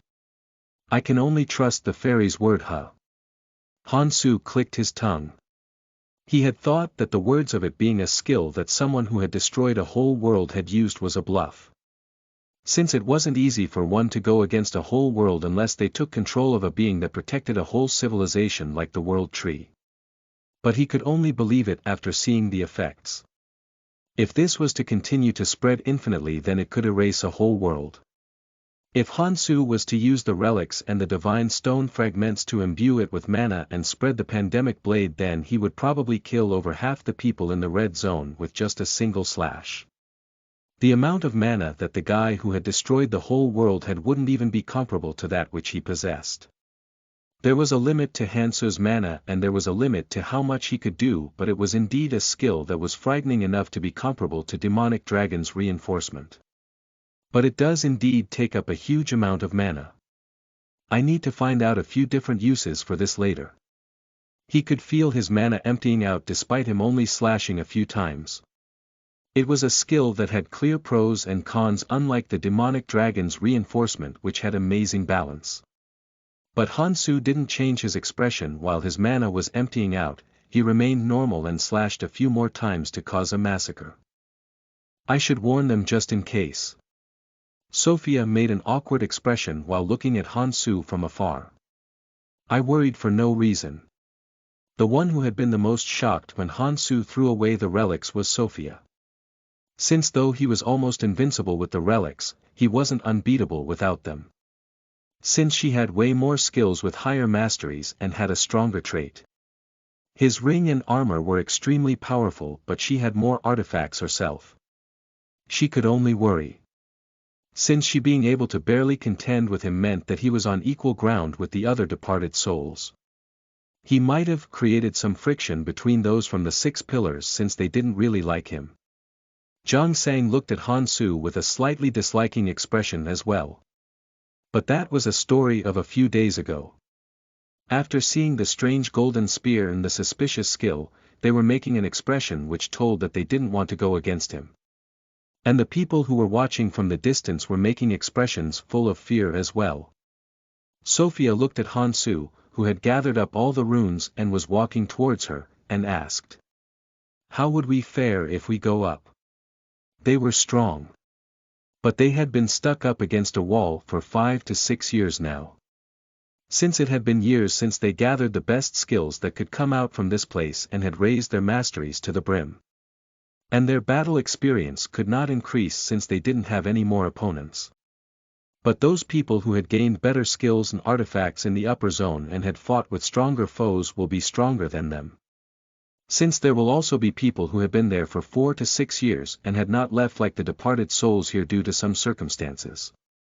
The artifacts they had were close to invincible here but could not be used above, and the orange artifacts they gained from the branch weren't that high of a quality. Well, how would he know? She had asked because of the difference in strength between herself and him, but there was no way for him to know. But unlike Sophia's thoughts, Hansu was calculating things meticulously within his mind. Though she isn't weak, Sophia is a strong 5th year. Departed souls are between weak 6th and normal 6th years. I should be around 7th year. The artifacts they had were merely those of the lower level in the orange zone. The usual duration for people to go up from the red to the orange zone was 4 years. They wouldn't be like 4th years who had just gone up due to their skill masteries, but it would be hard for them to fight against those of the orange zone who were armed with better artifacts and runes. Well, that'll be solved when we go up. Hansu finished his thoughts and then looked at the giant lake, mirror, which was filling up in the distance. He would leave as soon as the mana of the lake filled up, since his runes were almost filled up.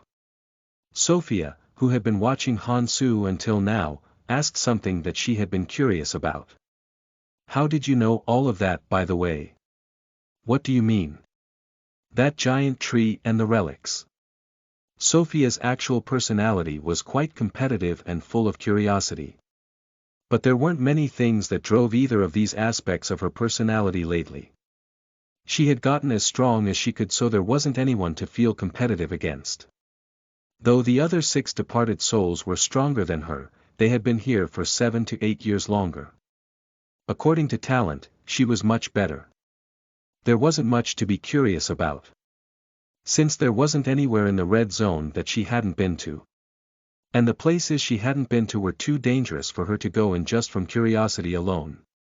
But the recently met Hansu was constantly driving these 2 facets of her personality in a crazy manner. Hansu shrugged his shoulders as he spoke. Psychic powers. Don't speak nonsense. Your trade isn't that. Hansu had hunted in order to fill up his runes, but Sophia didn't really have much to do for the past few days. Playing with Camille was getting boring. Sophia had invested the rest of the leftover time in observing Hansu and made a conclusion from her trait, library. He isn't an omniscient type like me. Omniscient type. A word to call traits which help the user know things that they couldn't possibly know with their current knowledge. But as Hansu laughed and refused to answer, Sophia's eyes squinted down. It's a secret, huh? There was something more to it, but she could not figure out what. Sophia pondered inwardly for a moment and then made her decision. Forked lightning in the right hand. Nirmaha's ring on the left hand. 1,000 soldiers' armors over the whole body. Hansu, who had filled up his runes, now looked at the filled-up lake. It wouldn't only open once a month anymore, since energy was overflowing throughout the world tree. It's time to go up.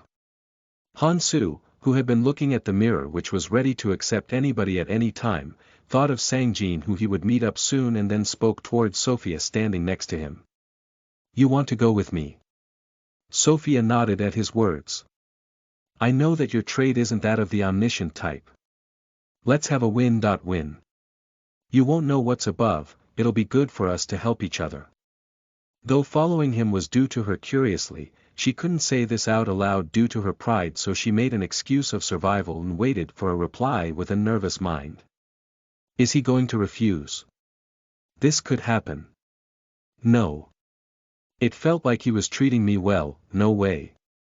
Observing for a few days, she found out that he was rather kind to her. He kindly answered everything she had asked. I guess beauty works again. Though strength was the main part in the other world, so most people didn't approach her with ease, but in the real world there was a truckload of boys who had followed her around while she was attending college. Hansu chuckled while looking at Sophia, who was praising herself inside. Because of old memories. Sophia Vardra. Member of the final brigade, which consisted of the 100 most powerful people. His comrade. And a woman who had led him around like a teacher when he was roaming around the other world. These were the words Sophia told him when they first met. Of course the situation had changed a bit now. Sophia, the person who had found his and Miyamoto's treasure while they were barely holding on to their lives while going up against the 6 pillars and the 12 roots of the red zone and had gone up due to not having any people to contend against. This was something that should happen 2 years from now. It's nice to meet you again. Sure. Let's go together. Hansu laughed as he looked at Sophia. Proofreaders note this is a sponsored chapter. Hansu finally got to rest for a few days. Preemptively corrected a though/but situation. Chapter 97. Orange Zone, 3, you are listening at novelfull.audio. Sophia looked at the man in robes standing next to Hansu and pouted. So I wasn't the only one getting special treatment, huh? Sophia, who was pouting, looked at Hansu and asked. Is this guy going too? An ordinary-looking man.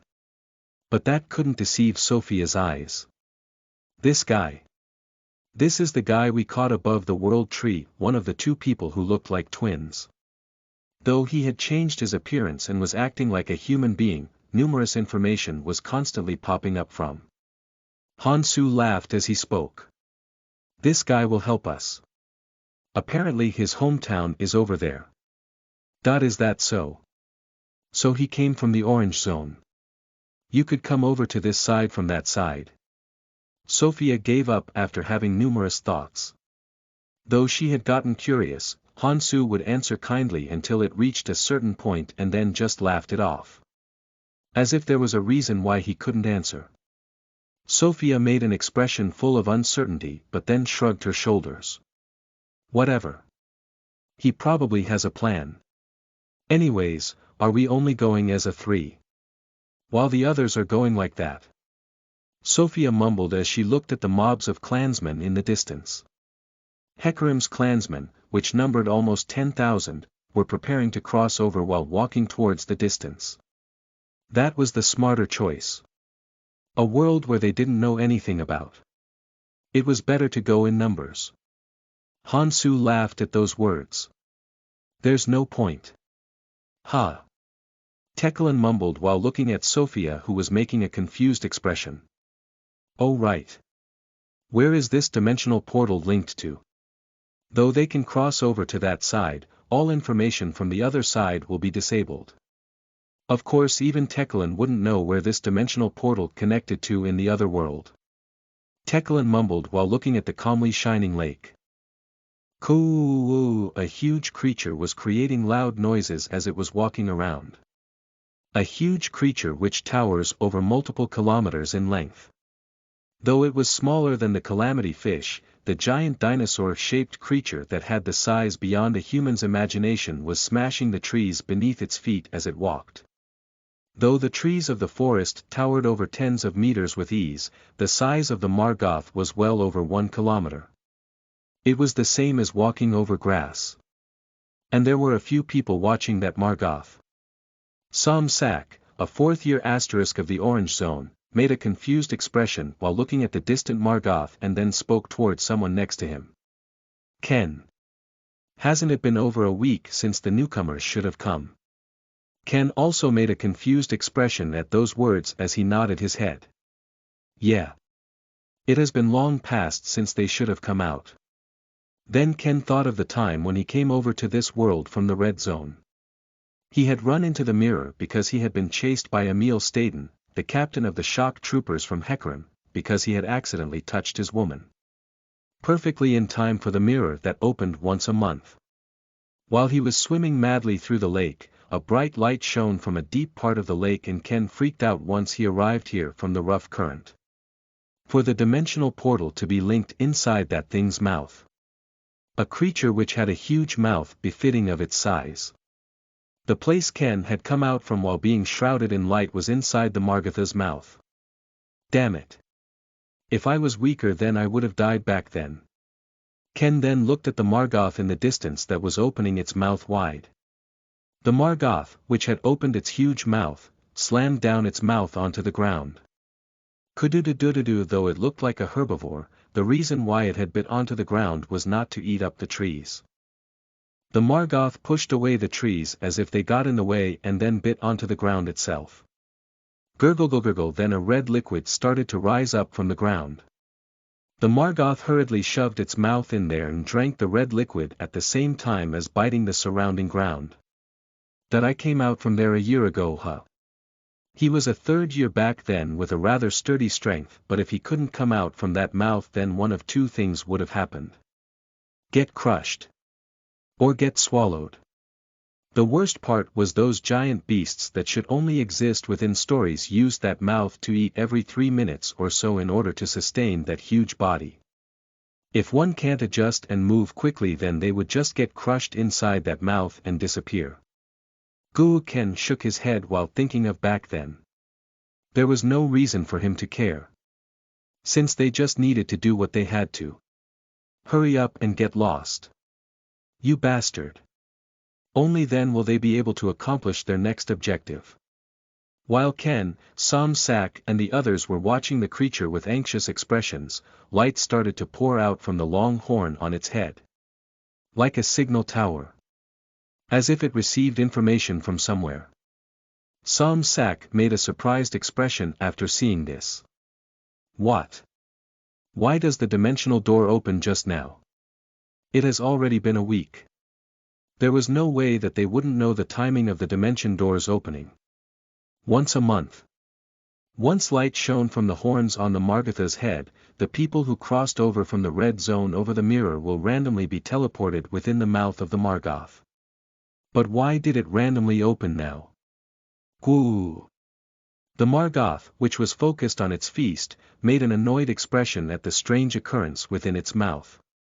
It stopped its feast as if it had got pissed, started to chomp its teeth in order to get rid of the sensation and then puked. Gwak, ugh. Memories of the past year are coming back. Sam Sak made a disgusted expression. Numerous noises were coming from in between the puke of the Margoth. What the fuck? What is this? Goddammit. As soon as we come out. Hey. If you don't want to get killed then hurry and come out. Hundreds of people who had come out in between the puke freaked out at the giant creature in front of their eyes as they crawled out from the puke and ran. Well. Those guys are at least lucky. Ken mumbled. The reason why most people survived was because of that. If that thing didn't want to puke then most people will get chewed and smashed. Of course there are exceptions. Ken then looked at another Margoth in the distance. A Margoth which looked like it had a worse personality than the others due to its slit eyes.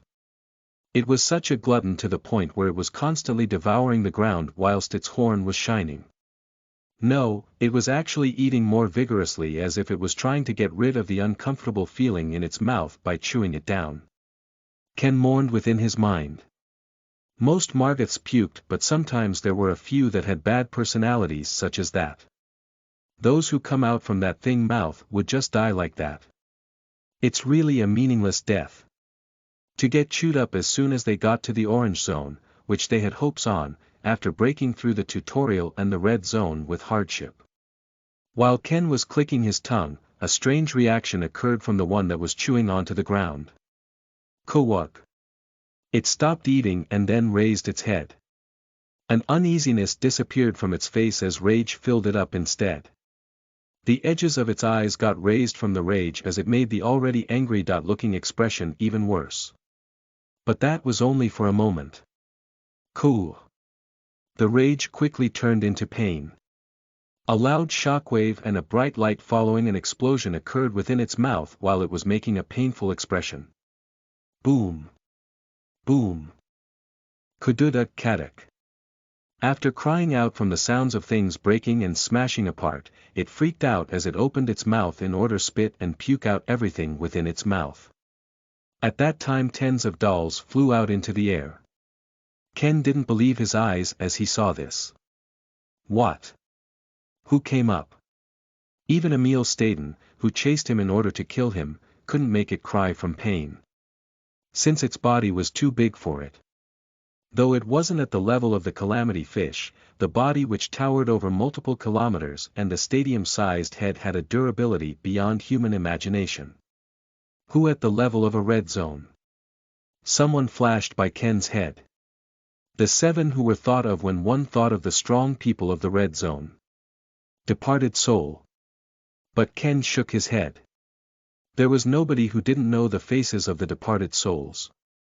Since the Helper clan showed drawings to the travelers around the pillar and told them to not get killed by pissing them off without knowing who they are. But the one in the distance within the mouth of the Margoth who was constantly smashing the inside of the Margotha's mouth was not somebody he knew. Who is he? Boom. The people who had broken through landed one by one near Ken. Yuwak. What is this? Sophia looked at the red liquid covering her whole body with disgust. At the same time Sophia understood why Hansu had told her that it didn't matter. A humongous current swept over them the moment they got surrounded by the light. The people who had been together were swept up by the current and were separated in all directions. Damn it. Of course there was no way those fairies would just send us off with ease. The current looked like it performed the work of separating them into numerous directions. Michael and Jukma, those guys will go through some shit. Kohu. They wouldn't die since they weren't that weak, but they would be pretty pained after losing the 10,000 which they wanted to do something with. Actually a huge amount of carrier pigeons were flying up into the sky from all around. In order to find their comrades. So this 3 was the limit in order to bring that guy. Even if they knew, they couldn't withstand the current without strength. They could only hold on to each other because they were at the level of Hansu and Sophia. If one didn't have the strength or resistance at the level of Hansu or Sophia, then the energy was not something they could endure. It might have been different for the other departed souls, but there was a limit of how many Hansu and Sophia could bring while holding on to them. But the other departed souls denied working with Hansu and only the 3 of them came here. Well. We'll probably meet them again eventually. They aren't people who would get killed off easily. While Sophia was looking around, Tekelin got lost in homesickness while looking around. It's home. A place where he could have come over to but hadn't because he feared seeing his extinct race. Only after seeing the giant Margoth they had fought with in the past did the feeling of home come back to him. To have multiplied the numbers which we had dwindled down during the Second Great War. Even at just a glance tens of Margoths came into his view. Margoth. A giant predator that roamed around the Orange Zone. There were probably a lot more roaming around. He had felt that his race was in danger on this side of the world. Tekelin spoke towards Hansu because he felt anxious. Let's move out quickly. Boom. At that time a skill flew towards them. A perfectly aimed skill. As Hansu lightly swung his spear and received it, numerous people watching them shouted at them. Hey! Hey! Dumbass! Come over here quickly. Don't get in our way. You slow people. Ha! Sophia clicked her tongue because she was bewildered. The people over there were threatening them with numbers and even weapons. A few details came into Sophia's head about the person standing in the very front. Name is Ken. A 4th year. So he came up here last year. Then he should know who I am. She didn't want to bicker on with that, but it was a bit sad on her part to be ignored like this. Or he has something backing him up. Sophia's eyebrows danced around from the marvelous treatment she had received the moment she came up. Proofreader's note: regular chapter 3/3. Asterisk 4th year from being transported to the other world, not 4th year in the Orange Zone. Chapter 98. Orange Zone 4. You are listening at novelfull.audio. What does he have for him to act like this? Ken, who had seen Sophia's expression, flinched a little bit but then quickly loosened up. There's no reason to get scared. And he wasn't alone. Do you think that this is the red zone? Don't interfere with our work. Ken, who had sent a carrier pigeon saying that he had found one of the departed souls somewhere, shrugged his shoulders as he spoke. Ken had seen a lot of things in the past year while roaming around the Orange Zone. He had seen a countless amounts of scenes, but ironically the scene that left the strongest impression on him was the first thing he had seen when he came up. It wasn't the giant Margoth. The important thing was what happened afterwards. Which was the reason for their wait here. Don't get in the way and just watch. Ken, who had muttered while looking at Sophia, looked at his comrades running towards the newcomers for their plan. Who? That was terrifying. The captain of the tracking team of Triple Lights Union, Epelin, sighed in relief as the giant life form made booming noises and walked off. Let's see. Epelin looked at his surroundings and then frowned slightly. As I expected. They all separated. They had all been separated due to the strong current that occurred along with the light. But Epelin shrugged his shoulders. Well. It wouldn't matter much. Epelin looked around after sending a carrier pigeon to his clansmen to tell them of his location. People who were so compared to him, the captain of the tracking team of 3 Lights Union, but had the rights to come up. Well. It wouldn't be that boring on the way at least. Since he could just order these guys around. Hey. Over there. Me. Epelin, who had shouted towards the middle-aged man who still hadn't completely waken up, smashed the man's stomach. Smack, Kuhuk. This bastard. Go scout around the surroundings. You and you over there too. The man, who had been hit in the stomach for no apparent reason, grinded his teeth in pain. Why did this guy order him around when they weren't even from the same clan? But the man saw the symbol of the person who had smacked him and then grinded his teeth because he knew that he couldn't retaliate. Fuck. Triple Lights Union. The amount of strength he had was quite a lot, but the 6 pillars was not something he could go up against. Damned bastards. They were oppressive below but still are after they come up. But there was nothing he could do. You thought something would change when we came up. Come on. Let's hurry. The strong will get stronger and the gap between them and the weak will only get larger. The fact that the rich get richer and the poor poorer didn't change in this world either. Epelin looked at the giant creature which had puked him out after ordering a few guys after smacking them a few more times. Cool, amazing. He was laughing before but his mind wasn't at ease either. How could his mind be at ease if such a large, dinosaur-like creature was roaming around? It was even worse because he had seen the chaos created by the Ouroboros and the calamity fish below. While all of Epelin's consciousness was focused on the giant creature, a sharp and deadly aura sniped him. What? Boom! A black arrow flew in from the distance and then smashed Epelin. With extreme speed and accuracy. Epelin could only receive a hit without even being able to activate a single skill due to this. Kohu. Damn it. Who was it? Epelin stumbled as he quickly caught his balance. He then looked towards the direction where the person who attacked him was. A familiar face. Epelin thought for a while as to where he had seen the person who had attacked him and then clicked his tongue. Look at this. It's been a while, Epelin. A person which he didn't even remember the name of. But he could actually think of one thing. That the bastard over there had hurriedly ran over to the orange zone to get out of his hands. He was extremely let down when that guy had ran into the mirror while he was hunting. Epelin couldn't go after and catch him because he was enjoying the red zone and had no thoughts of heading up. Though he had repaid it all onto his lover. But for him to act this confidently after just 8 months. It wasn't like he was playing around in the red zone. Epelin loosened up his body.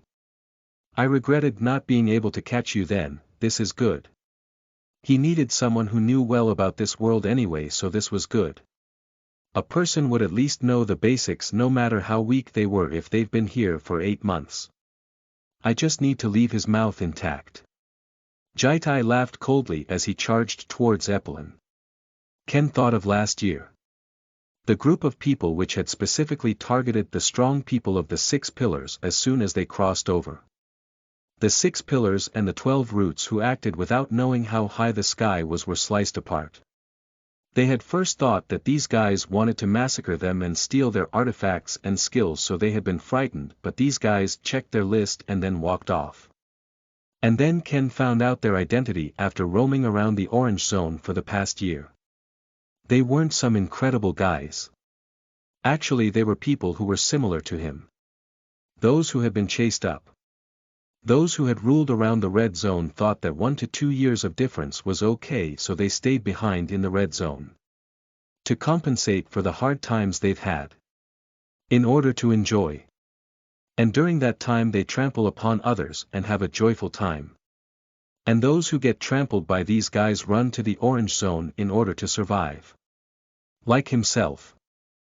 That abrupt choice, and because of this choice the gap between these two people in two different zones get larger. Though it was the same time, the difference of how fast one got strong in the Red and the Orange Zone was like heaven and earth. Those who couldn't deal with the tyranny of the 6 pillars or the 12 roots and then barely fulfill the requirements to come here will struggle in order to survive, while those in the Red Zone laze about. And get stronger at a speed befitting that. Ken was like that too. Ken had some thoughts while looking at himself getting stronger at a quick rate. Though he had gotten here first and was getting stronger, once Emil Staden, who had been chasing him, got here, then he would get stronger here as well. No, since he had gotten strong fast in the Red Zone, there was a high chance that he will get stronger than him once he got to the Orange Zone and had some time. And since these guys were people who had been close below, they will send out carrier pigeons even if they were separated for just a moment and bunch up again. Ken knew after thinking to this point why the others had caused a huge massacre near the Margoth. The moment when the Margoth was spitting them out. If it was now, then it was possible. These guys will get separated because of the dimensional current of the mirror. And they would be confused by the existence of something like the Margoth and would have been weakened too. Those guys were at Orange Rune 0.01.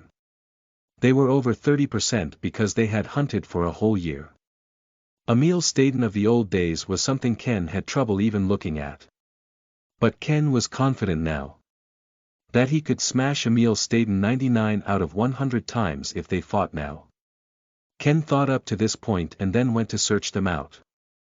In order to participate in the revenge. People who had gathered in order to return the pain they had received in the Red Zone. No, it was actually people who had gathered to cut off the roots.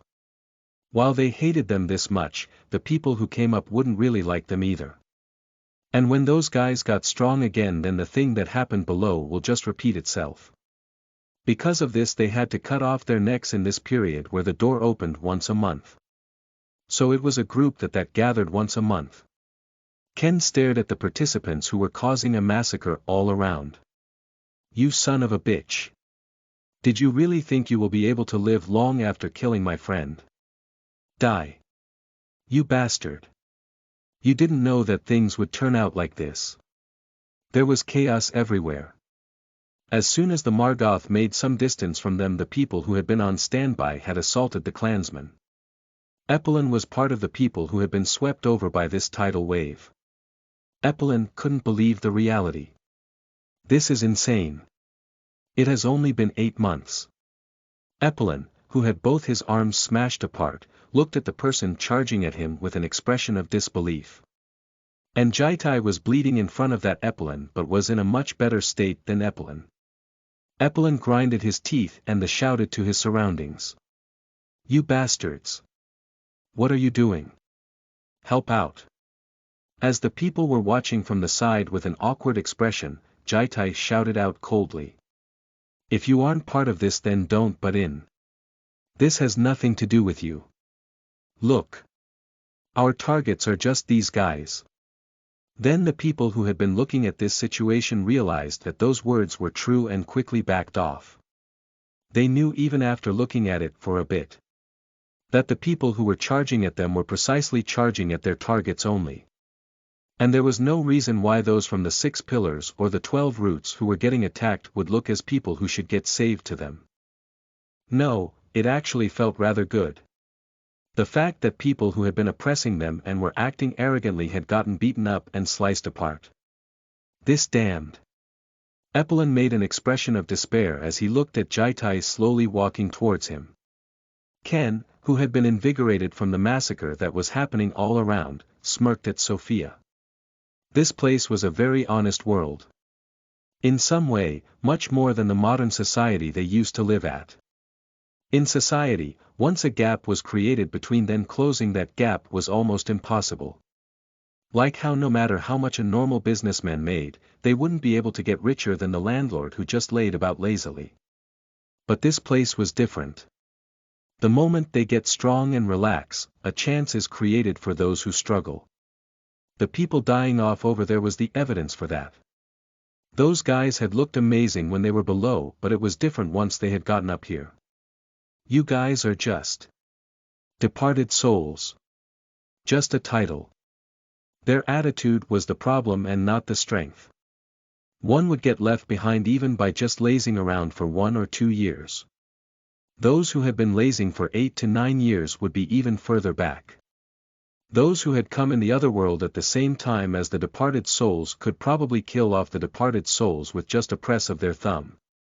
At that time a carrier pigeon flew towards Ken. The reply to the carrier pigeon before had come. One couldn't look over every Margoth mouth in this wide open area. So they shared the information. When a person on the list came into view, they would either send a carrier pigeon to those who had grudges against them, or kill them for them instead. There were a few carrier pigeons belonging to the 6 pillars out of those flying above, but most of them were theirs. There were 2 things written on those carrier pigeons. First, that they had found Emil Staden whom he had grudges against. Second, Sofia Vergara. You got onto the list too, huh? While Ken was mumbling, Sophia's eyes squinted in an instant. The status of him changed on her trait from passive to hostile. Though he wasn't showing it from the outside, he would charge in as soon as he got the chance to. Look at this kid. She didn't have such a bad temper to the point where she would beat them down because she had been ignored, but hostility was a different story. Though she wanted to turn him into frozen tuna right now, but causing a face-to-face fight the moment she came up was a bit unattractive to her. Since the aura of those charging weren't average. And we haven't understood the situation completely yet either. And another thing. This Hansu guy had a plan, I think. It might have been different if she was acting alone, but once you had comrades, you couldn't act any way you wanted. Sophia tapped Hansu with her elbow as she whispered. What are you going to do? Hansu looked at Ken in front of him at those words. Chapter 99. Orange Zone 5. You are listening at novelfull.audio. Kududududu, a tremendous vibration ran throughout the ground. Kwaruru, uk. What? From the single wave of the huge vibration, the people's bodies flew into the air and then bounced off all around. They hadn't gotten hurt due to their inhuman physiques and skills, but it was a vibration that was strong enough to bounce these guys into the air. What? Is it an earthquake?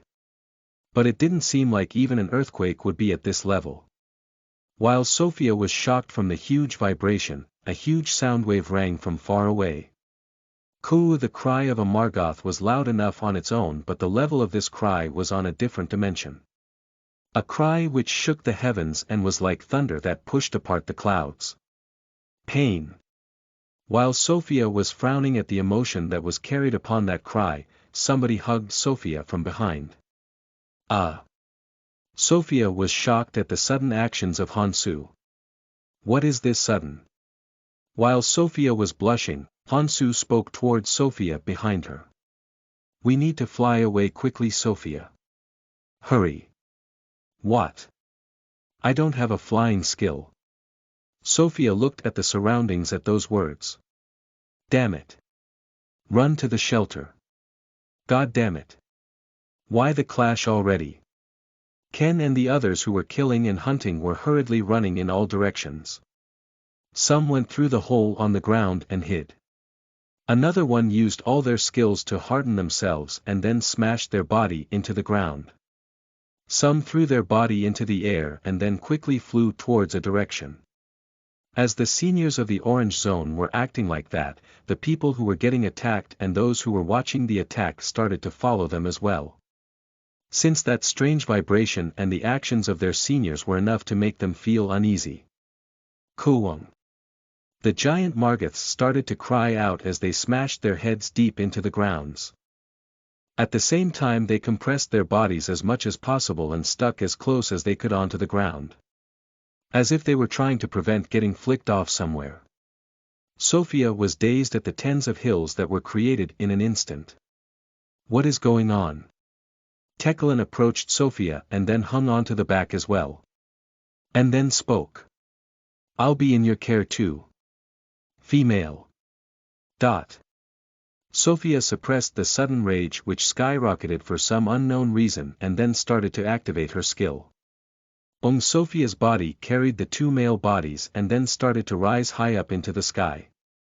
How far do I have to go up? It was better to copy others when one didn't know. As she saw, the people who had gotten onto the sky already had climbed up hundreds of meters. But their expressions didn't really look that great. As if they wanted to go up higher but couldn't due to the restrictions of their skills. While Sophia was pondering while looking at these people, Hansu spoke to her.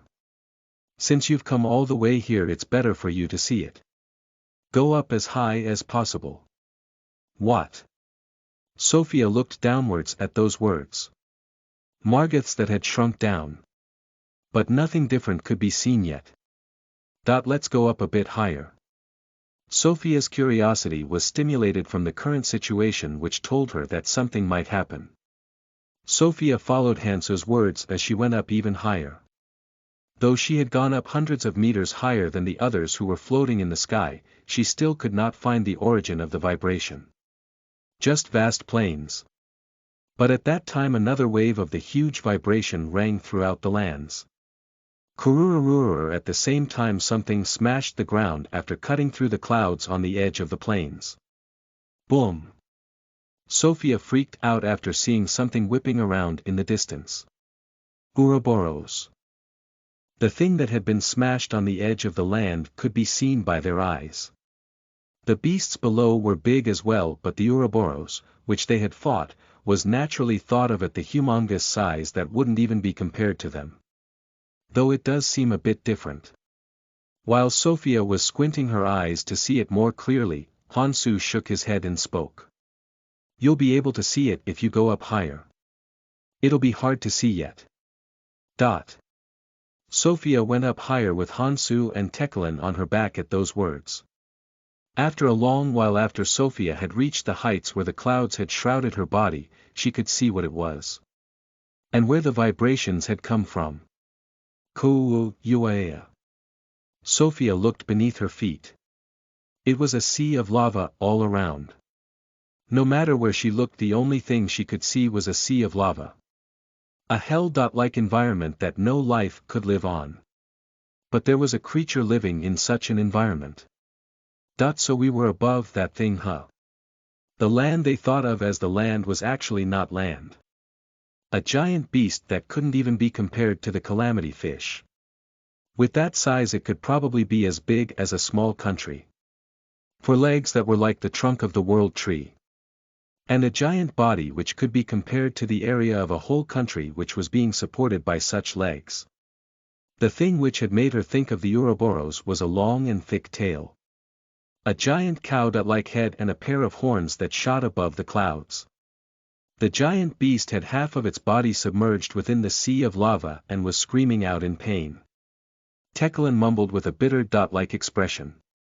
It's the Gregos. Divine beast, Gregos.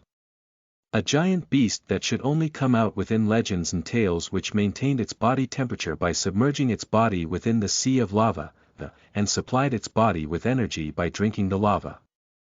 A gigantic creature which was located a level above the Margoth. A creature which supplied land and food to other creatures upon the Harringson where no life could exist upon. At that time a question occurred upon Sophia's mind. What could possibly threaten this? It was clearly shouting out in agony. But what would threaten something with a body such as this? The dinosaur-like thing they had seen earlier was big too, but those things taking a few bites would just feel like fleas gnawing on its bits. And they were probably allowed to do so because it was only that much. If they could actually inflict pain onto it, then it would just roll around once or so. It may only be a flip to it, but once that thing flipped upon the sea of lava that was probably thousands of meters in depth, the creatures living upon it would probably go through an Armageddon. At that time Teclan spoke. The only thing that can threaten a Gregos is another Gregos. Cool. At that time something jumped out from the sea of lava and then attacked the Gregos. Though they were both Gregos, they still looked different. If the giant Gregos they were on looked like a cow, then the Gregos that popped out from the sea of lava and was trying to bite down upon the buttocks of the cow that had the form of a lizard.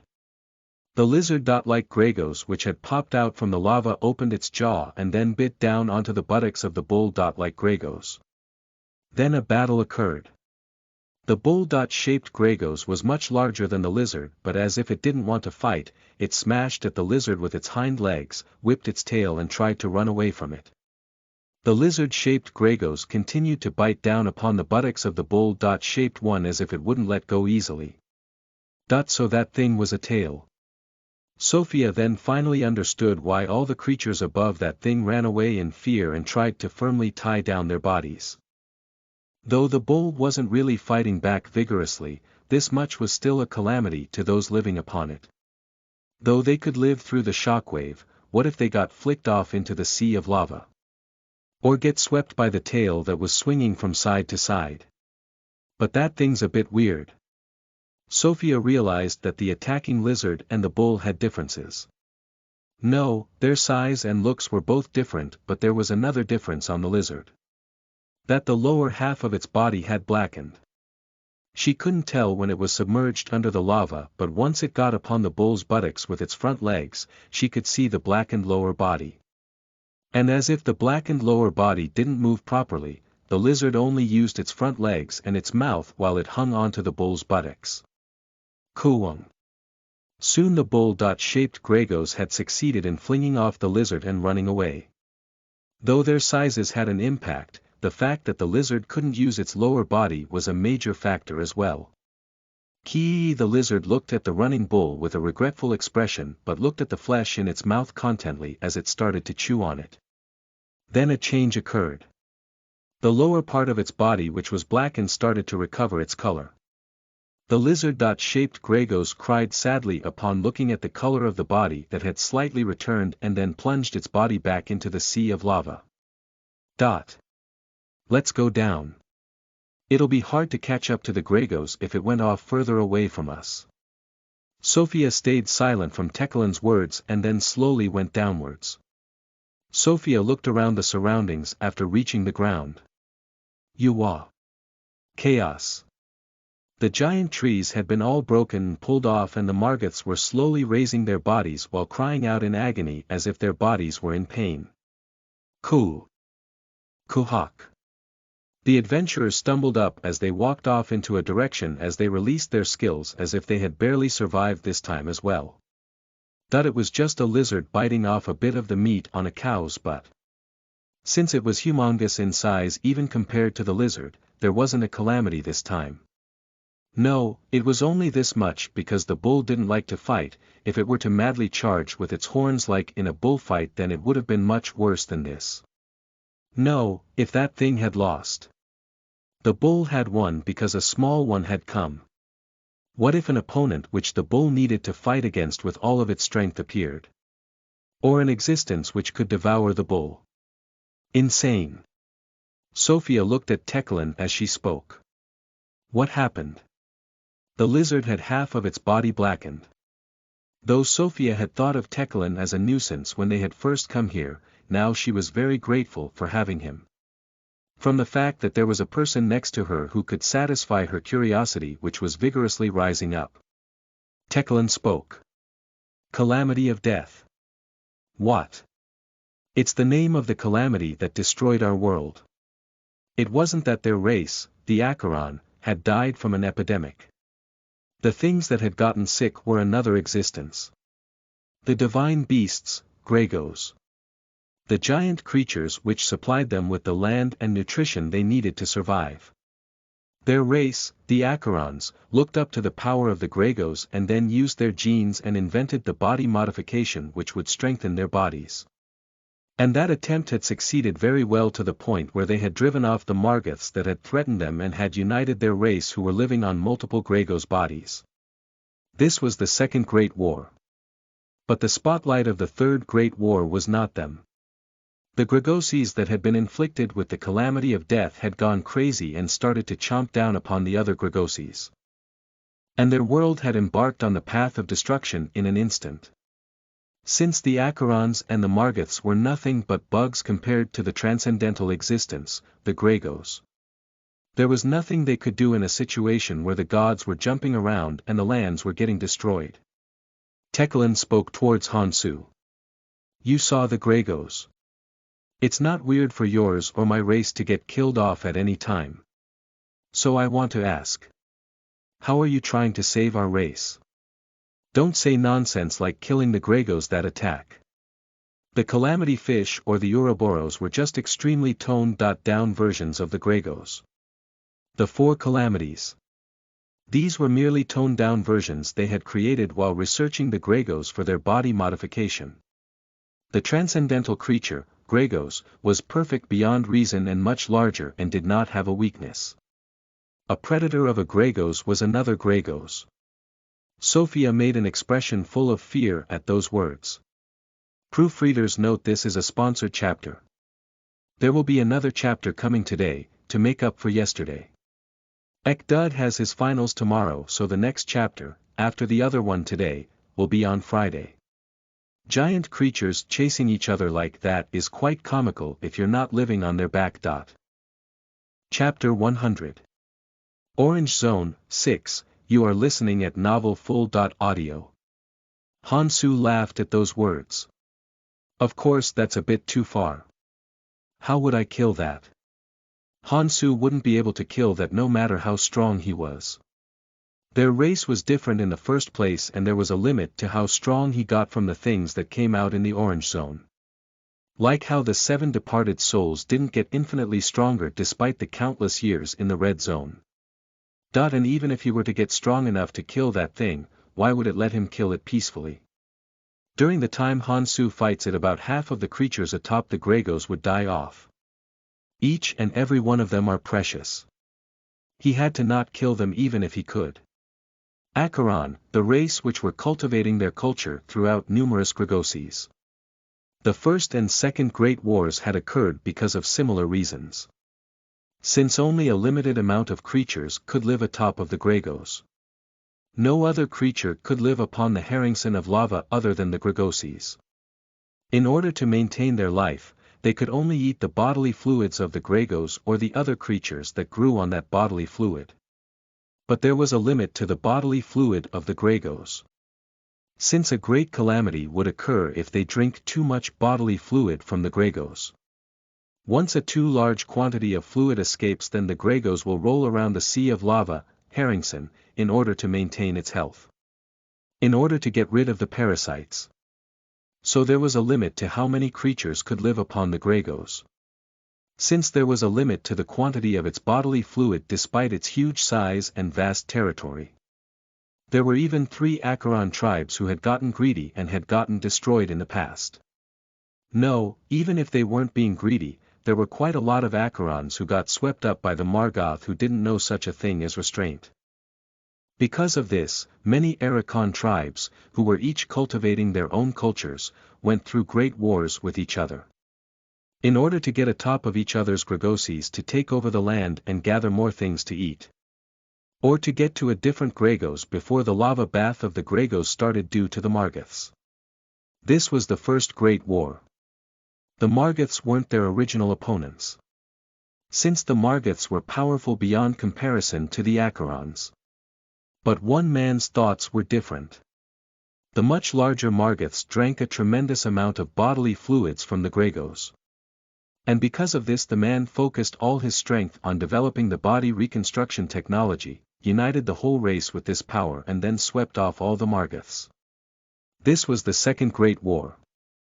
Basically, the First and Second Great Wars were battles that had occurred in order to obtain food from the Gregos. A lot more humans will come over from now on.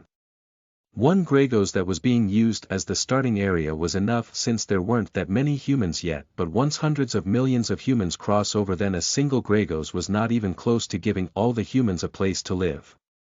How could he kill the Gregos when he needed more of them? Teklan replied at those words.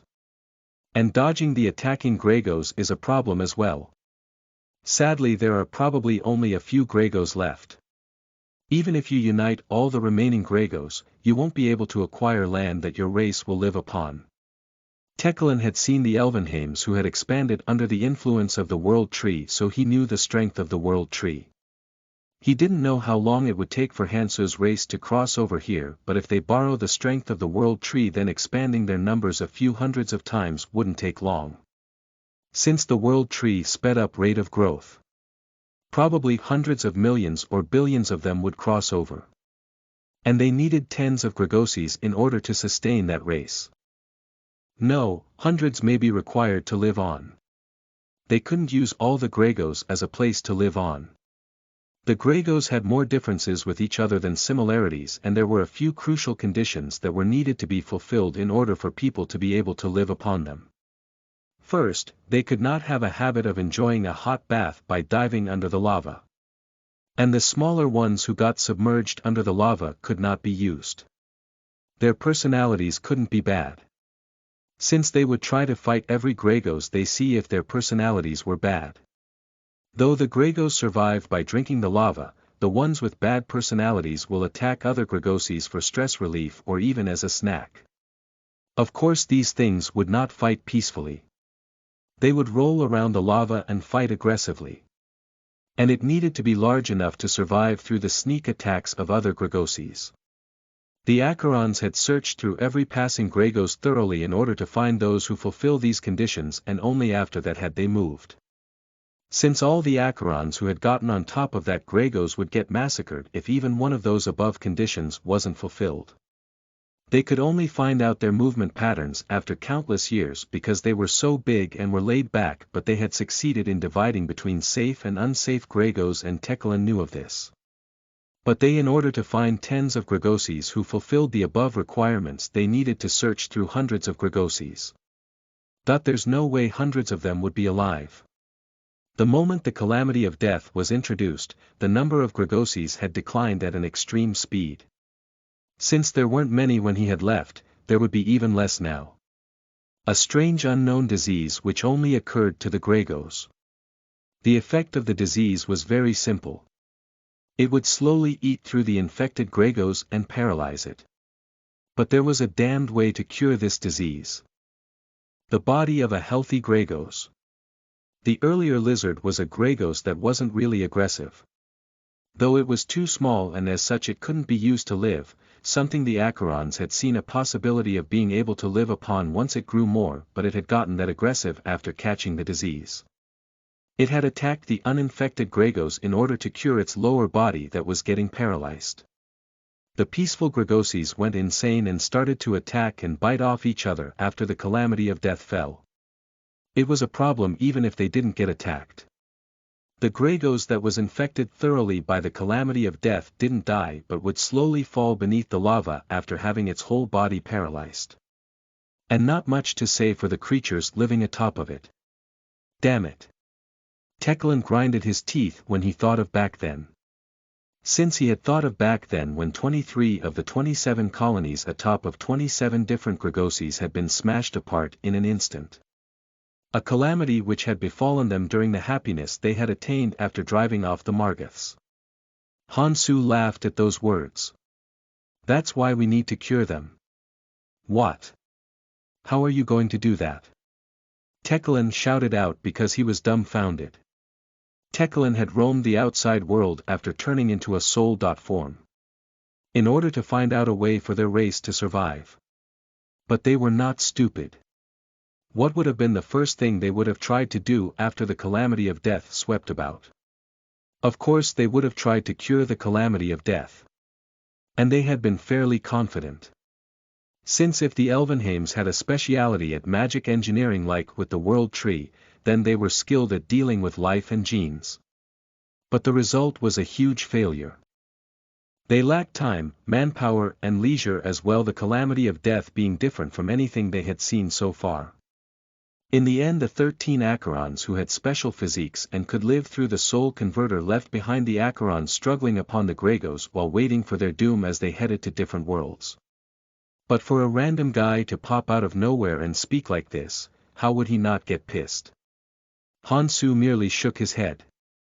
I know of the cure. They had searched of countless methods in order to solve the 7 zones. But it wasn't only them who had been running here and there in order to solve the 7 zones. Like the Elvenheims whom they had met at the Abyss. The humans, along with Hansu, had not been able to meet the Acherons, but they had found the artifacts of a man while roaming around the Abyss. Within the memory crystal of the man who had called himself an Acheron, there was a clear way to cure the calamity of death which had occurred in the Orange Zone. A cure which he had completed after hundreds of years roaming around the Abyss where time and space had been distorted. Alcadian couldn't handle the harsh environments of the Abyss and had died off, but the crystal he had left behind with his regrets and the cure had been handed down to the humans. In that crystal, a method for creating the cure by only using materials that could be found in the Orange Zone was written down.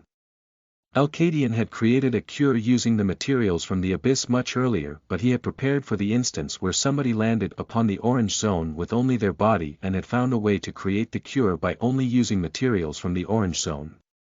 The alchemists who had found this extremely intricate and detailed knowledge could only exclaim. Though it wasn't hard to create a cure with the materials in the Abyss, creating a cure with the materials from the Orange Zone was basically the same difficulty as trying to create a dragon by breeding snakes. It was obvious why Acherons could not figure out a way to cure it. It was a miraculous result created from the countless experiences and knowledge gained through the Abyss as well as the obsession of saving one's race. There was a message from Alcadian at the end of the memory crystal which had the cure. Well, I could get that after this all ends.